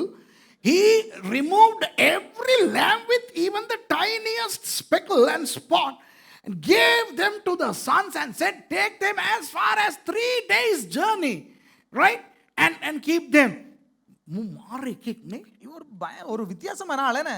සමහර ඉන්න අපේ පවුල්වල අපේ ලෝකේ අපිට මොනවත් ලැබෙනක උන්ට ආස නැහැ. சிலர் எங்கட குடும்பத்திலேயும் இந்த சமூகத்திலேயும் இருக்கிறார்கள் எங்களுக்கு எதுவும் கிடைக்க கூடாது. There are some people who don't want us to have anything, you know. They I don't know, but then they are our relatives, friends, fellow believers. හැබැයි උන් කවුද දන්නවද? இவங்க யார் தெரியுமா? අපේම සහෝදරයෝ. எங்களுடைய சகோதரர்கள். අපේම ඥාතීන්. எங்களுடைய உறவினர்கள். අපේම පල්ලියෝ. எங்களுடைய சபையினர். අයියෝ ඉතින් බලන්නකෝ ලාබාන්ලා අද ඉන්නවා. එහෙම ඇහැලා. அப்ப கவனிங்க இன்றைக்கும் லாபான்மார் இருக்கிறார்கள். යාකෝබ් දැන් ලාබාන් හිතන්නේ මොනවද දන්නවද? இப்ப லாபான் என்ன தெரியுமா நினைக்கிறார்? පුතේ උඹ කාත් එක්කද සෙල්ලම් කරන්නේ?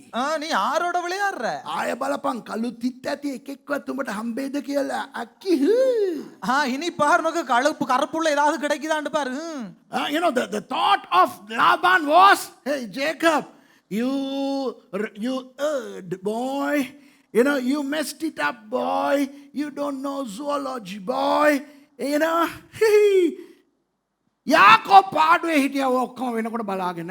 இதெல்லாம் நடக்கும்போது யாக்கோபு பேசாம பார்த்து கொண்டிருந்தார். හිතේ හිතාගෙන ඉඳලා තියෙන්නේ මොනවද දන්නවද? என்ன தெரியுமா மனசுல நினைச்சு கொண்டிருந்தார்? හිටපන් මාමේ මන් දෙන්නම් ජම්බු උඹට. இரு மாமா உனக்கு நான் ஒரு கேம் கொடுக்கிறேன். So Jacob was, you know, watching as if he was so innocent, as if he had made a mistake, and he was looking sorrowfully at what was transpiring, but in his heart he knew what he was up to. He thought, Laban, Mr. Laban, you are finito.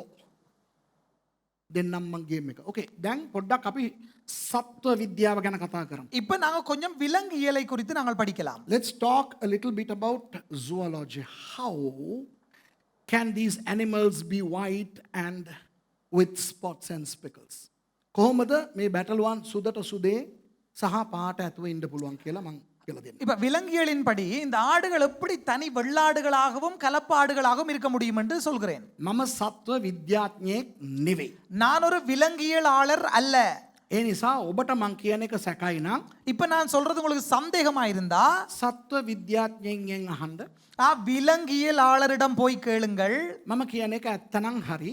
நான் சொல்வது சரியா இருந்தா சரி. හැබැයි මම සත්ව විද්‍යාඥයෙක් නෙවෙයි කියන පළියට நான் விலங்கியலாளர் இல்லை என்ற காரணத்து நிமித்தம் මං කියන එක බොරු කියලා විතරක් හිතන්න එපා. நான் சொல்வது பொய் என்று மட்டும் நினைக்க வேண்டாம். මොකද මං වගකීමෙන් කියන්නේ. ஏனடா பொறுப்புணர்ச்சியோடு கூட சொல்கிறேன். හොයලා බලලා කියන්නේ. தேடி பார்த்து சொல்கிறேன். Yes, I am not a zoologist, and if you don't want to accept what I say, check what I say with the zoologists, because I come responsibly with evidential proof. Okay? Right. සුදු කියන්නේ පාටක් නෙවෙයි. இந்த வெள்ளை என்பது நிறம் அல்ல. White is not a color. It's a pattern. එක pattern එකක්. அது ஒரு வடிவம். pattern කියන්නේ මොකද්ද සිංහලෙන්? pattern අය. මොනවා කරන්නද? Uncle, what is pattern in Sinhala? මෝස්තරයක්. ඔය තියෙන්නේ බඩු. මෝස්තර. வடிவம். Vadivam. Okay, white is a pattern. It's not a color. Okay. Now, therefore, the animals that you see on your right are not white in color, but they are colorless. Okay. එතකොට ඔයගොල්ලෝ දකුණු පැත්තේ දකින මේ සුදු පාට සත්වයන් இப்ப நீங்க வலது பக்கத்துல பாக்குற இந்த வெள்ளை மிருகம் ඒගොල්ලෝ පාටක් සුදු කියන පාටක් තියෙන එවුන් නෙවෙයි. அது அந்த வெள்ளை என்கிற நிறமுள்ள ஒன்று அல்ல. උන් පාටක් රහිත මෝස්තරයක් ඇති සත්වයන්. நிறம் அற்ற ஒரு விலங்கு. එතකොට මේ සත්ව විද්‍යාවෙන් කියනවා அப்ப விலங்கியலாளர்கள் சொல்கிறார்கள் මේ පාටවල් හැදෙන්න ලෝකස් කියන ජිල්පියක් තියෙන්න ඕනෙලු. அப்ப அந்த நிறம் உருவாகுவதற்கு லோகஸ் என்ற ஒரு பதார்த்தம் இருக்க வேண்டுமாம். ඔය සත්තුන්ට ලෝකස් කියන මොකක්ද? මගෙන් අහන්න එපා ලෝකස් කියන මොකක්ද? මම දන්නේ නැහැ. அப்ப என்னிடத்துல வந்து கேட்காங்க அந்த லோகஸ் என்றா என்னன்னு சொல்லி எனக்கும் தெரியாது. Now the color the zoologists say that the animals get is from locust. Now what is locust? I don't know. Ask them. Okay? And the locust that these white fellows need is called agouti. අර සුදු එවුන් ඉන්නවනේ පාට රහිත එවුන්. அந்த வெள்ளாடுகள் இருக்குதான நிறம் அற்றவை. උන්ගේ පාට රහිතත්වයට හේතුව agouti කියන ජිල්පියක්. அதனுடைய நிறம் அற்ற தன்மைக்கான காரணம் அகூட்டி. உனக்கு தெரியாதா? என்ன குந்திரியா? மே அத்தன்ன மாத்தன் அப்படி தனக்கு මොනවා කරන්නද? எனக்கும் தெரியாது பாஸ்டருக்கும் தெரியாது தெரிஞ்சு என்ன செய்ய போறோம்? சத்துவ வித்யாඥයින් දන්නවා. அது விலங்கியலாளர்களுக்கு தெரியும். I don't know, you don't know, he doesn't know, who cares? But that's what the zoologists say. එතකොට දැන් වැඩේ තියෙන්නේ මේගොල්ලන්ට අර පාට ලැබෙන්නේ කොහොමද දන්නවද? இப்ப என்ன காரியம்டா இந்த வர்க்கத்துக்கு எப்படி தெரியுமா அந்த நிறம் கிடைக்கிறது? අර රෝම වලට අර follicles කියලා අපේ ඔළුවේ තියෙනවා කෙස් වලට ඒවායේ අර සමහර පදාර්ථයන් සමහර හෝමෝනයන් නිපද වෙනකොටලු පාටක් ලැබෙන්නේ. சொல்லிக்கேசா ஏதோ இப்ப இந்த மயிர் வளர்வதற்கு அந்த சொலிக்கஸ் என்ற அந்த பதார்த்தம் follicles ஏதோ அந்த கசது அதெல்லாம் நமக்கு தேவையில்லை. இந்த பாரு எனக்கு மயிரே இல்லை, அதெல்லாம் பிரச்சனை இல்லை. நிறப்பொருள் உதவி செய்கிறது போல அதுக்கும் அந்த நிறப்பொருள் உதவி செய்கிறது. So the follicles of these hairy animals need certain hormones and properties that provide certain colors. දැන් ඔයගලන්ට තේරෙනවද? இப்போ உங்களுக்கு புரிகிறதா? දැන් මේක අහගන්න. நல்லா கேட்டுக்கொள்ளுங்க. අනිත් ඒවා තේරුම් නැත්නම් කමක් නැහැ, මේක තේරුම් ගන්න. மற்றவைகள் புரியாவிட்டாலும் பரவாயில்லை, இதை விளங்கிக் கொள்ளுங்கள். It doesn't matter if you don't understand the other things that I say, but please understand what I'm going to say now. මේ සත්තුන්ට යම් පාටක් ලැබෙන්න இந்த விலங்குக்கு ஏதாகிலும் ஒரு நிறம் கிடைப்பதற்கு උන්ගේ ශරීරය තුල නිපද වෙන්න ඕනේලු සමහර හෝමෝන. அதனுடைய உடலிலே சில சுரப்பிகள் சுரக்கப்பட வேண்டுமாம். In order for these animals to get some color, any color, certain hormones need to be produced in their body. Do you understand that? ඒ ටික තේරෙනවද ඔයගොල්ලන්ට? இது புரிகிறதா உங்களுக்கு? ඒ හෝමෝනේ නම මොකක්ද පාස්ටර්? அது அந்த ஹோமோனுடைய பேர் என்ன pastor? ජිල්පිය. ஜில்பி. Okay, what is the name of that hormone? I call it jilpi. Okay? I don't know. I don't need to know. මම දන්නේ මට දැනගන්න ආසත් නැහැ. எனக்கு தெரியாது, நான் தெரிந்து கொள்ள எனக்கு விருப்பமும் கிடையாது. මේක තේරුම් ගන්න. ඒ හෝමෝනය කොකද? ඔකම කියන්නේ ජිල්පිය. කියන්නේ அந்த ஹோமோன் ஆனது அதனுடைய பேர் அந்த ஜில்பி. ඒක මේගොල්ලන්ට නැහැ. அந்த ஜில்பி இவங்களுக்கு இல்ல. The hormone which I call jilpi is not produced in these white guys. Okay? Do you understand? Remember this, we need this. මේක හොඳට තේරුම් ගන්න. මේක අපේ දේශනාවට ඕනේ. நல்லா கவனிச்சு கொள்ளுங்க, இதான் எங்களுடைய பிரசங்கத்துக்கு தேவை. එතකොට දැන් யாக்கோப்ට මේ සුදු එවුන් විතරයි ඉන්නේ. இப்ப யாக்கோபுவின் இடத்துல இந்த வெள்ளாடுகள் மாத்திரமே உள்ளது. Now Jacob is left only with the white guys. Then ඔන්න 37 ඉඳලා කියවමු. இது 37ஆம் வசனத்திலிருந்து வாசிப்போமா? Let's read from verse 37, okay? Yakob වනාහි ලිබ්නෝ ලූස් ආර්මෝන් යන ගස් වලින් අමු කෝටු රැගෙන සුදු රේඛා වශයෙන් කොටුවල සුදු පෙනෙන හැටියට ඒවායේ පොතු ඇර සිව්පාවන් බොන්ට ආකල නෑ ඒක විතරක් කියලා එමුකෝ 37 විතරක් කියවන්නකෝ. 37ஆம் வசனம். பின்பு யாக்கோபு பச்சையாயிருக்கிற புன்னை வாதுமை அர்மோன் என்னும் மரங்களின் கொப்புக்களை வெட்டி இடையிடையே வெண்மை தோன்றும்படி பட்டையை உரித்து. And Jacob took him rods of green poplar and of the hazel and chestnut tree and peeled white streaks in them and made the white appear which was in the rods. මේ අහන්න මං කියලා දෙන්න මොකද්ද කරේ කියලා. நல்லா கேட்டுக்கொள்ளுங்க என்ன செய்தாருன்னு நான் சொல்லித்தாரேன். ගස් වර්ග තුනකින් කෝටු කැපුවා. 3 இன மரங்களுடைய கெட்டுக்களை வெட்டினார். This guy cut off sticks from 3 different tree species. කපලා හිටන් ඒ කෝටු වල නිකන් අර ඉරි තියන විදියට පොතු ගැහුවා. அந்த 3 கிளைகளிலேயும் என்ன செய்தார்? அந்த கிளை தானே கம்பையும் என்ன செய்தார்? கோடு கோடு மாதிரி இடையிடையே அந்த தோலை உரித்தார். Okay, these sticks were peeled, here and there, so that it will look like stripes. දැන් අපි අර වැටේරියා කෝටු කපන්නේ ගිල්ල. இப்ப நாங்க அந்த தோட்டத்துல வெட்டி நட்டுருக்கோமே கம்புகள், அத போல கம்பு. ඒ වගේ මෙයා කෝටු කපලා அவர் கம்பு வெட்டி ඒ පොතු ගාලා அதுல தோல் உரித்து මොන් වතුර බොන්න එන තැන තියෙනව නේද? அந்த தண்ணி அது குடிக்க வர்ற இடம் இருக்கு தானே? ඒ ඉස්සරහා මේ කෝටු ටික ලස්සනට තිබ්බා. அதுக்கு முன்பதாக அந்த அழகான கோட்டுகளை அப்படியே வச்சார். So this guy cut these sticks and then peeled those sticks off here and there to appear like stripes, and then he placed them in front of the troughs where these animals come to drink. එතකොට මොනවද උනේ 38? அப்ப 38ஆம் வசனத்துல என்ன நடந்தது? Verse 38. සිව්පාවන් බොන්ට ආකල පොතු ඇරිය කෝටු වතුර වත් කරන ඔරුවල උන් ඉදිරිපිට තැබුවේය. සිව්පාව බොන්ට ආකල ගැබ් got her. 38ஆம் வசனம் கவனிங்க.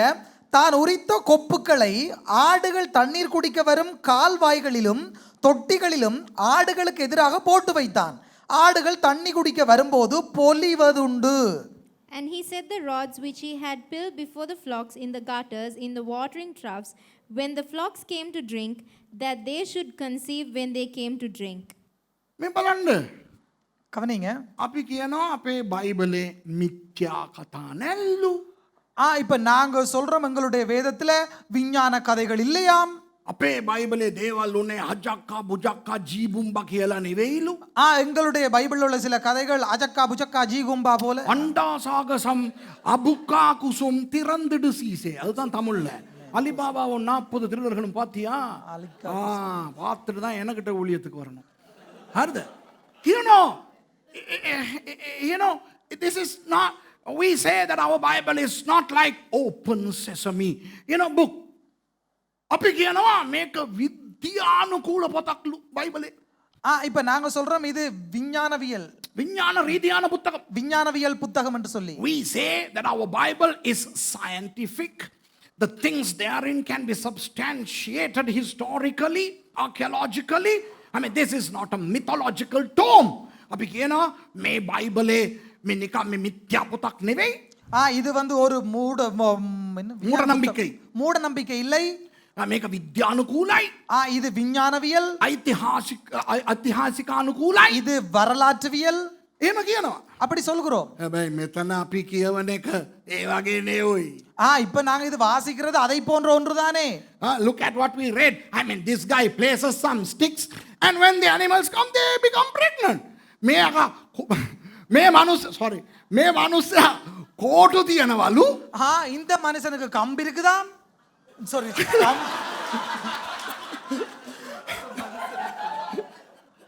இந்த மனுஷன் கம்பு வைக்கிறானாம். சத்து எத்தன்ට ඇවිල්ලා උන් கிராப் ගන්නවලු. தடி. அந்த மனுஷன் தடியை வைக்கிறாராம். அந்த ஆடுகள் வந்து பொழிகிறதாம்.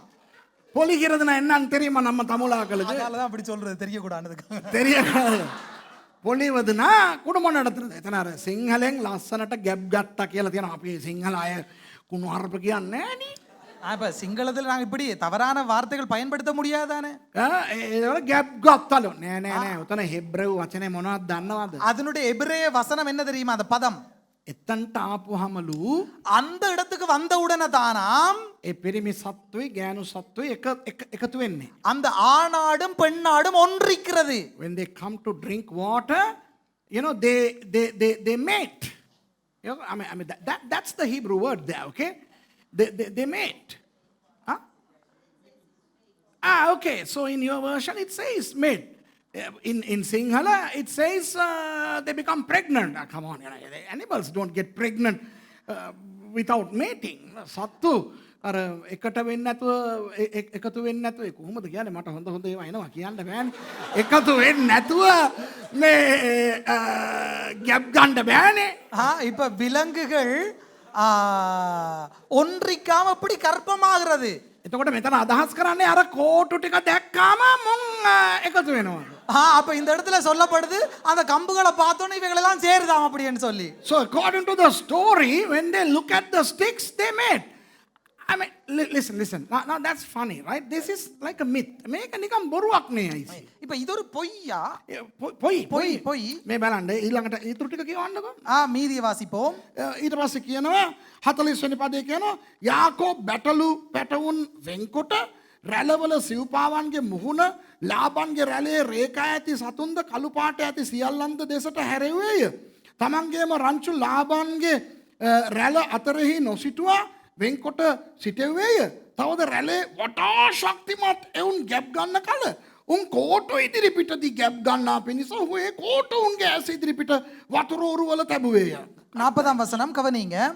அந்த ஆட்டுக்குட்டிகளை யாக்கோபு பிரித்து கொண்டு ஆடுகளை லாபானுடைய மந்தைகளில் இருக்கும் கலப்பு நிறமானவைகளை கருப்பானவைகள் எல்லாவற்றிற்கும் எதிராக நிறுத்தி தன் ஆடுகளை லாபானுடைய மந்தைகளோட சேர்க்காமல் தனிப்புறமாக வைத்துக் கொள்வான். 41 பலத்த ஆடுகள் பொழியும் போது அந்த கொப்புகளுக்கு எதிரே பொழியும்படி யாக்கோபு அவைகளை அந்த ஆடுகளின் கண்களுக்கு முன்பாக கால்வாய்களிலே போட்டு வைப்பான். And Jacob did separate the lambs and set the faces of the flocks toward the ring straked and all the brown in the flock of Laban, and he put his own flocks by themselves and put them not unto Laban's cattle. And it came to pass, whensoever the stronger cattle did conceive, that Jacob laid the rods before the eyes of the cattle in the gutters, that they might conceive among the rods. මේකයි කතාව. මම ඕක පැහැදිලි කරන්නම්. இப்ப நான் இதை தெளிவுபடுத்துறேன். இதான் கதை. Let me explain. දැන් යාකෝබ් තියන් ඉන්නේ ලාබන්ගේ බැටළුවනේ කබසුදු. இப்ப யாக்கோபு வைத்திருப்பது லாபானுடைய வெள்ளாடு, எல்லாமே வெள்ளையாடு. So every one of those sheep belongs to Laban. So it's Laban's sheep flock that this guy is tending. Okay. So spotted ones are going to be his and the others are going to be his father-in-laws. එතකොට තිත්තියන මේ වරි තියනෙවුන් එවුන් මෙයාගේ සුදු එවුන් මාමණ්ඩියාගේ වෙන්න යනවා. ආයෙ ඉපදෙනෙවුන්. හරි. அந்த இனி பிறக்க போகிற புள்ளியாடுகளும் வரியாடுகளும் யாக்கோபினுடையது, வெள்ளாடெல்லாம் லாபானுடையது. මේ කතාවේ කියනවා இப்ப இந்த கதையிலே சொல்லப்படுகிறது කෝටු දැක්කම මුන් ගැප් ගන්නවලු. அந்த கம்ப கண்டோன்னு இது கர்ப்பமாகுதாம். Okay, you know, when they see the sticks, you know, they become pregnant. Okay. දැන් මෙයා මොනවද දන්නවද කරන්නේ? இப்ப இவர் என்ன தெரியுமா செய்கிறார்? අර ඇද්ද වෙච්ච කොර වෙච්ච අර පණ නැති පිරිමි සත්තු එනකොට அந்த நொந்து நூலாகி போன அந்த ஆணாடுகள் வரும்போது මෙයා කෝටු තියන්න ඇල්ලු. அவர் அந்த கம்ப தடிய வைக்க மாட்டாராம். So when the feeble, strengthless, weak, good for nothing male animals come to the drought, Jacob doesn't leave the sticks. So when they mate, white animals are born feeble and weak like their father. එතකොට මෙයා කෝටු තියන්නේ නැහනේ. அப்ப இவர் அந்த கம்ப வைக்க மாட்டார் தான தடிய. එතකොට අර නෝන්ජල් පොරවල්ලා ගේ ළමයි සත්තු හම්බෙනකොට ඒ බැටළු පැටවුණොත් නෝන්ජල් නිකන් කචඩෙවුන් තමයි ඉපදෙන්නේ. அந்த நொந்து நூலாகி போன அந்த ஆணாடினுடைய பெண்ணாடு ஈணும் போது அது ஈணுற குட்டியே நொந்து நூலாகி போன ஆட்டுக்குட்டியா தான் இருக்கும். එතකොට එනවා වතුර බොණ්ඩ හොඳ වීර බැටළුවෙක්. அப்ப அந்த வரும் தண்ணி குடிக்க அந்த கிடாய்கள் பலத்த கிடாய்கள் ස්මාර්ට් පොරක් එනවා වතුර බොණ්ඩ. அந்த கிடாய்கள் வருது தண்ணி குடிக்க. So now comes a very strong sheep. Okay? තක්කලා යාකෝබ් කෝටු ටික තියනවා. அப்ப டப்பட்டு கம்ப வச்சிருவாரு யாக்கோபு. So Jacob lays the sticks, and then when that sheep becomes, I don't know, හරි අමාරුයි ඉතින් මේව කියන්න. කොල්ලෝ වාසේ කාමරේට වරලා මම මගේ ස්ටයිල් එකේ කියන්නේ. එතකොට මේ හොඳ වීර සත්තු ආපුවම ඒ කෝටු ටික තිබ්බාම උන්ට හම්බෙන්න යන්නේ පාට පාට තිත් ඇති හැබැයි මාර ස්මාර්ට් බැටළුවෝ ටික. இப்ப அந்த கலப்பா அந்த பலத்த கிடாய் ஆடுகள் வரும்போது இவர் கோட்டை வச்ச உடனே அவைகள் அதோட பொழியும். அப்ப கிடைக்க போறது எப்படிப்பட்ட ஆட்டுக்குட்டி? பலத்த நல்ல புஷ்டியான ஆட்டுக்குட்டி. கோட்டனா சிங்களம். கம்பு கம்பு தடி. அல்ல கம்பு வச்ச உடனே பலத்த So ஆட்டுக்குட்டி. when a smart, healthy animal comes, Jacob keeps those sticks, and then when they mate, lambs are born that are stealthy and they are healthy. Okay? Doesn't that sound absolutely mythical? ඉතින් මේක නිකම් මේ බහු භූත කතාවක් වගේනේ අහලා. இது ஏதோ இந்த பூச்சாண்டி கதையை போன்ற ஒரு கதையல்லோ. කෝටු තියලා පාට පාට සත්තු බිහි කරන්න පුළුවන්. එහෙමනම් මම ලැස්කි ළඟ ගිහිල්ලා කෝටු තියනවා නේ. இப்ப தடிய வச்சு கலர் கலர் குட்டியா எடுக்க முடியுமாண்டா இஜர்கள் லாஸ்கிக்கு கொண்டு தடிய வச்சா கலர் கலர் குட்டியா போட்டு தள்ள போகுது. For those of you who don't know, Lasky is our female dog that we have, and she's a German shepherd, and we have to look for a German shepherd husband for her every time she gets into heat. Yeah, German shepherd බැල්ලියක්. அது வந்து German shepherd ஆடு அந்த நாய். ඉතින් එයා heat එකට ආපුවාම அது heat ஆயின உடனே එයාට අපි German shepherd ස්වාමි පුරුෂයෙක් හොයාගෙන කුරුණෑගලක් ගිහිල්ලා. அப்ப ஜெர்மன் ஷெப்பர்ட் ஆட தேடி நாயை தேடி குருநாகலுக்கும் போயிட்டு வந்தோம். මේ කෝටු කතාව ඇත්තනම් இப்ப இந்த கோட்டு தடி கதை உண்மை என்றால் ඔය හන්දියෙන් කෝටු කිතයි බල්ලෙක් ගෙනල්ලා මේ මෙයාත් එක්ක එකතු වෙන්න කියලා කෝටු තියලා මං ඇල්සේෂන් ගන්නවනේ. அப்ப அந்த ரோட்ல நிக்கிற நாயை பிடிச்சு கொண்டு வந்து இஞ்ச விட்டுட்டு தடியை வச்சுட்டு அல்சேஷன் நாய் ஒன்று எடுக்கலாம் நாங்க. So if this stick story is not a myth, then I can have a regular para dog from the junction and let her cross with Lasky, and stick technology can produce German shepherds. Come on now, don't try to pull our leg, okay?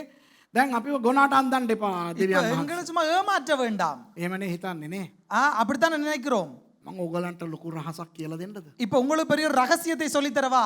කී දෙනෙකුටද දැනගන්න ඕනේ මොකද්ද මෙතන උනේ කියලා? எத்தனை பேருக்கு தெரிய வேண்டும் இதுல என்ன நடந்தது என்று சொல்லி. How many of you all want to know what happened there? Now if you just run to chapter 31 verse 11 onwards, අපි 31:11ට පොඩ්ඩක් දුවලා එමුකෝ. நாங்கள் ஆதியாகமம் 31ஆம் அதிகாரம் 11ஆம் வசனத்துக்கு கொஞ்சம் போயிட்டு வரோம் பாருங்க கவனிங்க. එතන මේ යාකෝබ් පස්සේ කාලේ භාර්යාවට කියනවා, இப்ப யாக்கோபு பிற்காலத்திலே மனைவிமாருக்கு சொல்கிறார், Jacob is explaining this phenomenon to his wife at a later date.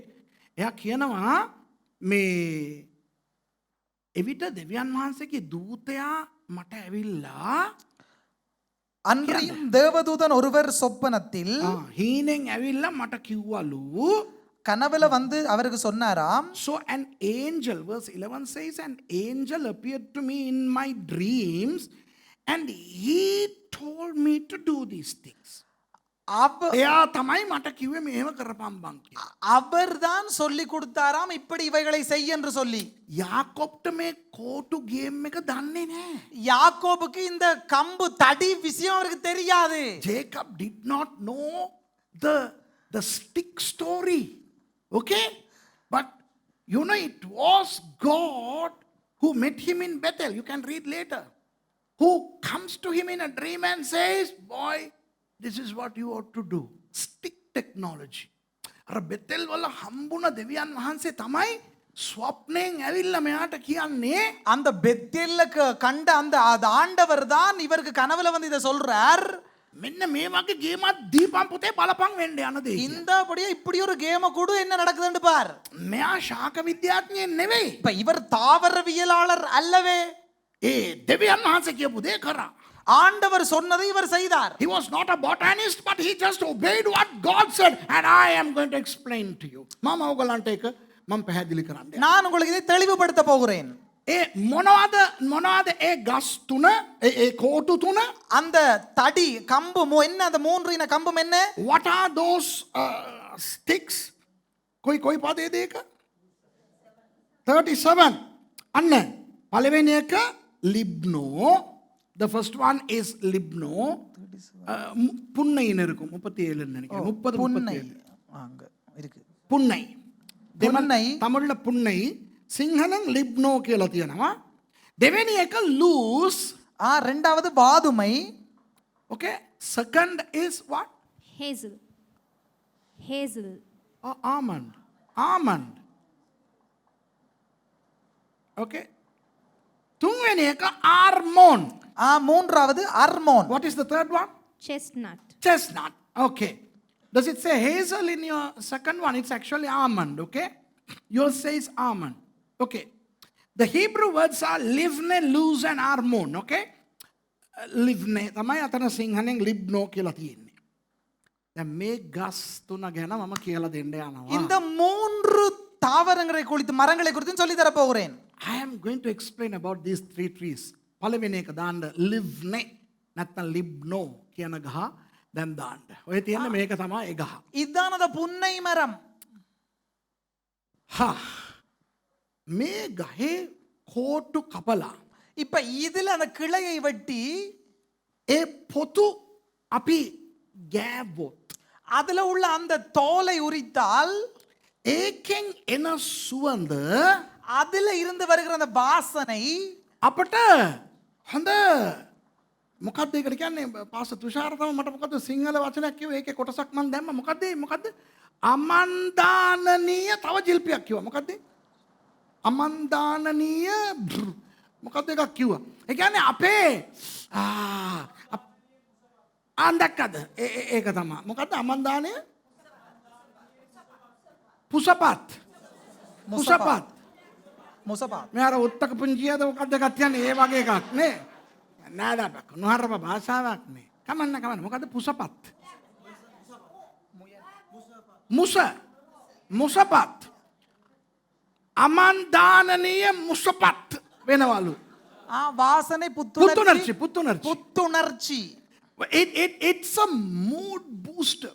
You know, when you cut this stick and if you peel off some of those the bark, it gives an aroma which would remove your tiresomeness and give you a rejuvenation. Eken e suwanden apita honda juntuak enawalu. அப்படி அந்த வாசனை ஒரு புத்துணர்ச்சி அந்த கிடுகிடுப்பா. Okay?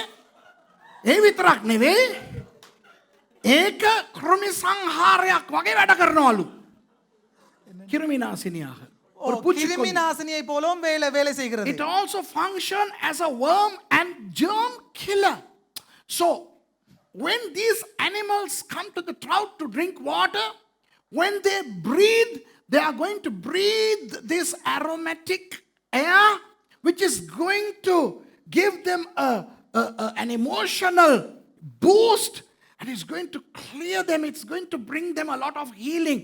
මේගොල්ලෝ ඒ වතුර බොන්න එනකොට இவங்க அந்த தண்ணி குடிக்க வரும்போது මේකෙන් එන සුවඳ அதுல இருந்து புறப்படுகிற அந்த வாசனை திரவியம் ඒගොල්ලන්ව අර හොඳට මුසපත් කරනවලු. හරිද? இது கொஞ்சம் அந்த புத்துணர்வாக்குதாம். ඒ වගේම ඒගොල්ලන්ගේ ඇතුලේ අනම්මනම් මොකක් හරි අසනීප තත්ත්වයක් ඇති කරන විෂ බීජ තියෙනවා නම් ඒවත් මැරලා මේගොල්ලෝ සනීප වෙනවා. அதுக்குள்ள அந்த ஆட்டுக்கள் ஏதாவது நோய் கிருமிகள் இருந்தா அந்த கிருமிகளை கூட அழிக்கக்கூடிய சக்தி கொண்டது தான் இது. හරි? දැන් තේරෙනවද? புரியுதா உங்களுக்கு? Number 1, the first tree does this job? It gives a good smell, a good odor, and it boosts up the mood of the animal, and it functions as a worm and a germ killer. එතන හොඳ සුවඳක් ලබා දෙනවා. இந்த மரமானது நல்ல வாசனையை பெற்றுக் கொடுக்குது. ඒ සත්තුන්ගේ මහන්සිය නැති කරනවා. அந்த விலங்கினுடைய களைப்பை நீக்குது. ඒගොල්ලන්ව හොඳට ජුන්තු කරනවා. அது சும்மா அந்த கிட்டு பாக்கி அந்த மூர்க்கமாக்குது. ඒ වගේම ඒ සත්තුන්ගේ ඇතුලේ සහ එළියේ තියෙන ඒ විෂ බීජ සියල්ල මැරෙනවා. அந்த விலங்கிற்கு உள்ளேயும் வெளியிலும் இருக்கிற கிருமிகளை அழிக்குது. දෙවෙනි කෝට්ට இரண்டாவது மரம் ඒක කොටම්බා. ඒක තමයි loose. வாதுமை மரம். But Hebrew Bible calls it loose because it's not the Hebrew word, but that was the name in Bethel prior to Jacob changing the name. Okay, loose means almonds. Okay, එතන loose කියලා Hebrew Bible එකේ තියෙන්නේ. ඒ කියන්නේ කොටම්බා. කොටම්බා කෝට්ටේ තියෙන වැඩේ මොනවද දන්නවද? இந்த வாதுமை மரத்துல இருக்கிற அந்த விதம் அந்த காரியம் என்ன தெரியுமா? කාන්තාවන්ගේ ලිංගික හැඟීම් වැඩි කරන එක. இது பெண்களை கிடுகிடுப்பாக்கிடுது அப்படியே. சரிதானே? அட அழகா சொல்லணும்டா. ஐயோ பெண்களுடைய புத்துணர்வை தூண்டுது. அங்க வாசிங்க. பெண்களின் பாலியல் உணர்வை தூண்டும் வாசனை. Okay. So the almonds have the property to stimulate female sexuality. Brother Saila මගෙන් මේ අය කෝටු කොහෙන්ද ගන්න කියලා අහන්න එපා. මේක පස්සේ ලොකු වදයක් වෙනවා. பொடியகள் வந்து ரூம்ல இதெல்லாம் எங்க பாத்து இருக்குது அப்படினு சொல்லி கேட்க வேண்டாம். මේ ආය කවුරු හරි ඒ වගේ කෝටු ගෙදරට ගෙනාවා නම් අපේ සිස්ටර්ට ඇවිල්ලා පැමිණිලි කරන්න. யாராவது வந்து இப்படியான தடிகளை கம்புகளை கொண்டு வந்தா வந்து நீங்க கம்ப்ளைண்ட்ஸ் முறைப்பாடு செய்யுங்க சிஸ்டர். නෑ சீரியஸ் ஆகන්න. இது ஒரு சீரியஸான கதை தயவு செய்து. දැන් මේක මම පැහැදිලි කරන්න. இப்ப நான் இதை தெளிவுபடுத்துகிறேன். සත්තුන්ට අපි කියන මන් දන්නේ සිංහලෙන් කොහොමද කියලා ගෑනු සත්තු හීට් උනා නම් තමයි උන්ට පුළුවන් පිරිමි සත්තුන්ට අවසර දෙන්න සංසර්ගයේ යෙදෙන්න. இப்ப என்ன காரியம் என்று சொன்னா நான் சொல்றேன் நீ வேணாம் நீ சொல்ற. நீ எப்பயாவது உளறப் போற. விலங்கியலின் படி பெண் விலங்குகள் அவை ஹீட் ஆக வேண்டும். அது என்ன தமிழ்ல சொல்றேன்னு தெரியல. சும்மா பட. அந்த நேரத்திலே தான் ஆண் விலங்கோடு இணைந்து கற்பம் தரிக்க முடியும். You know, the female animals have to go into a heat for the male animal to mate, and thereby the female animal can be pregnant. Okay?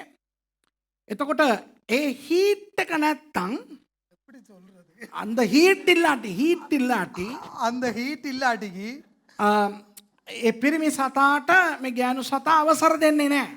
அந்த பெண்ணாடு இந்த ஆணாடுக்கு அனுமதி அளிக்காது. So if the female animal is not in heat, she is not going to allow the male animal to mate. Okay, this is regular zoology. இது விலங்கியல். இது මේක මේ සත්ව විද්‍යාව මේක ඇත්ත. හැබැයි මේ කොට්ටම්බ අර පොතු ඇරලා අතන තිබ්බහම இப்ப இந்த வாதுமை கிளை எடுத்து அதுல அந்த தோலை உரிச்சிட்டு அதுல வச்சால் වතුර බොණ්ඩ එන හැම ගෑනු සතෙක්ම හීට් වෙනවා. அந்த தண்ணி குடிக்க வருகிற அனைத்து பெண்ணாடுகளும் ஹீட் ஆயிருமா. So when these female animals come to the trout to drink water, because of what Jacob did, they get into a heat. Okay? ஒன்ன துன்වෙනි කෝට්ට. இந்த மூன்றாவது தடி. Look at the third one. It's called armon. Okay, armon කියන කෝට්ට. In English it's chestnut. Armon. මේකේ දේවල් තුනක් තියෙනවා. இதுல மூன்று காரியங்கள் உள்ளது. විටමින් B අපි දන්නවා, විටමින් C දන්නවා, ඔය දෙක තියෙනවා. விட்டமின் பியும் விட்டமின் சியும் இதுல இருக்குது. It contains vitamins B and C. Okay, we know vitamins B and C. හැබැයි තව එකක් තියෙනවා. இதுல இன்னொன்று இருக்குது என்னண்டா ඒකට තියෙනවා folic acid කියන පදාර්ථය. இதுல இருக்குது போலிக் அமிலம் என்ற ஒரு அமிலம். It has the folic acid which is an anti-agouti property. අර සුදු පාටට ඇති කරන අගූටි කියලා එකක් කිව්ව මතකද? இப்ப அந்த வெள்ளை நிறத்தை உற்பத்தி செய்கிற அகூட்டி என்று சொல்லி ஒரு திரவம் அமிலம் சொல்லி தந்தா ஞாபகம் இருக்கா?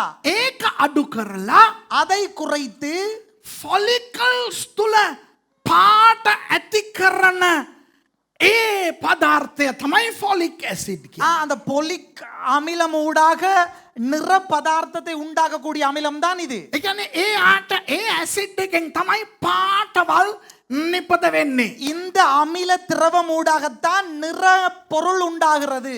So this folic acid causes the male animals to produce enough hormones to give color to the babies that are going to be born.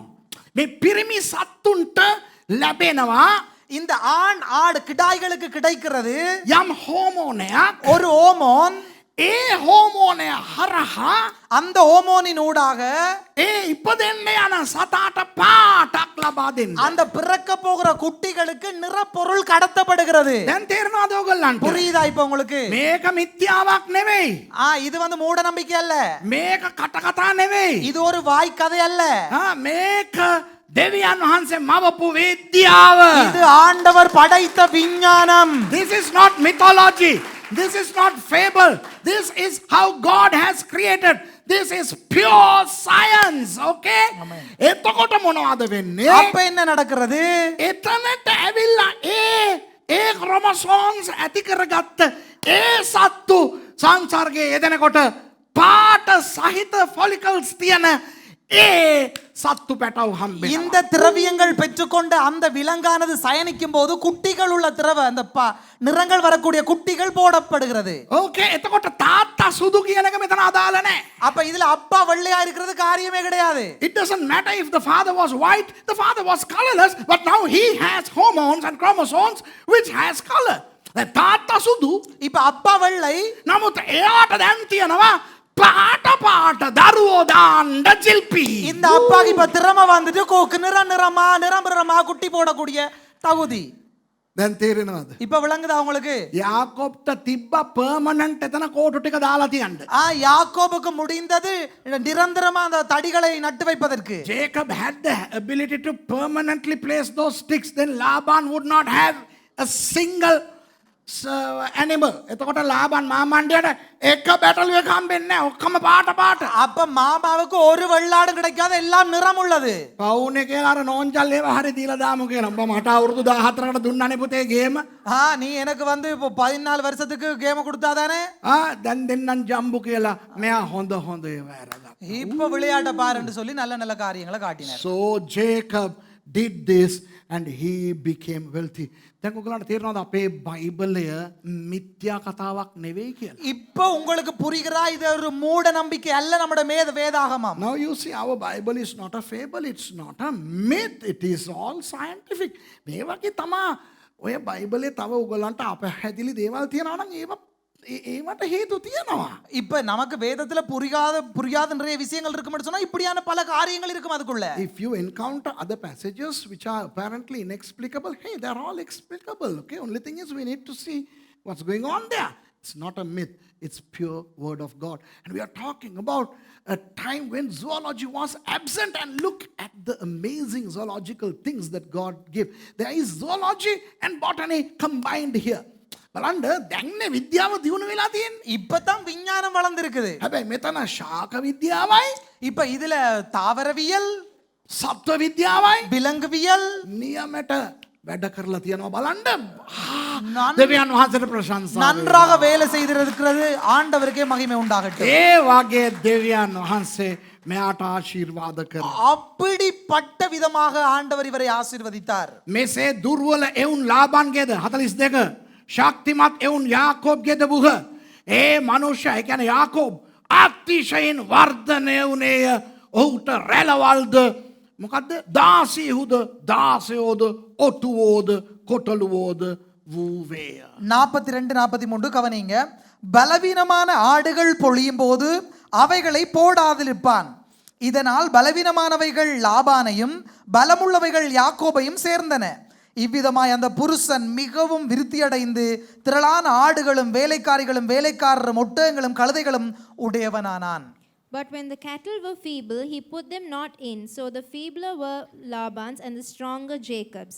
And the man increased exceedingly and had much cattle and maidservants and men servants and camels and asses. දෙවියන් වහන්සේට ඕනනම් ஆண்டவருக்கு தேவைப்பட்டால் අපිට තේරෙන්නේ නැති දේ පවා උන්වහන්සේ කරලා අපිව සපලවත්. ஆண்டவர் நமக்கு புரியாத விதமாக கூட கிரியை செய்து நம்மை ஆசீர்வதிக்க வல்லவர். If God wants to bless us, He can bless us no matter what and no matter who tries to pull you down.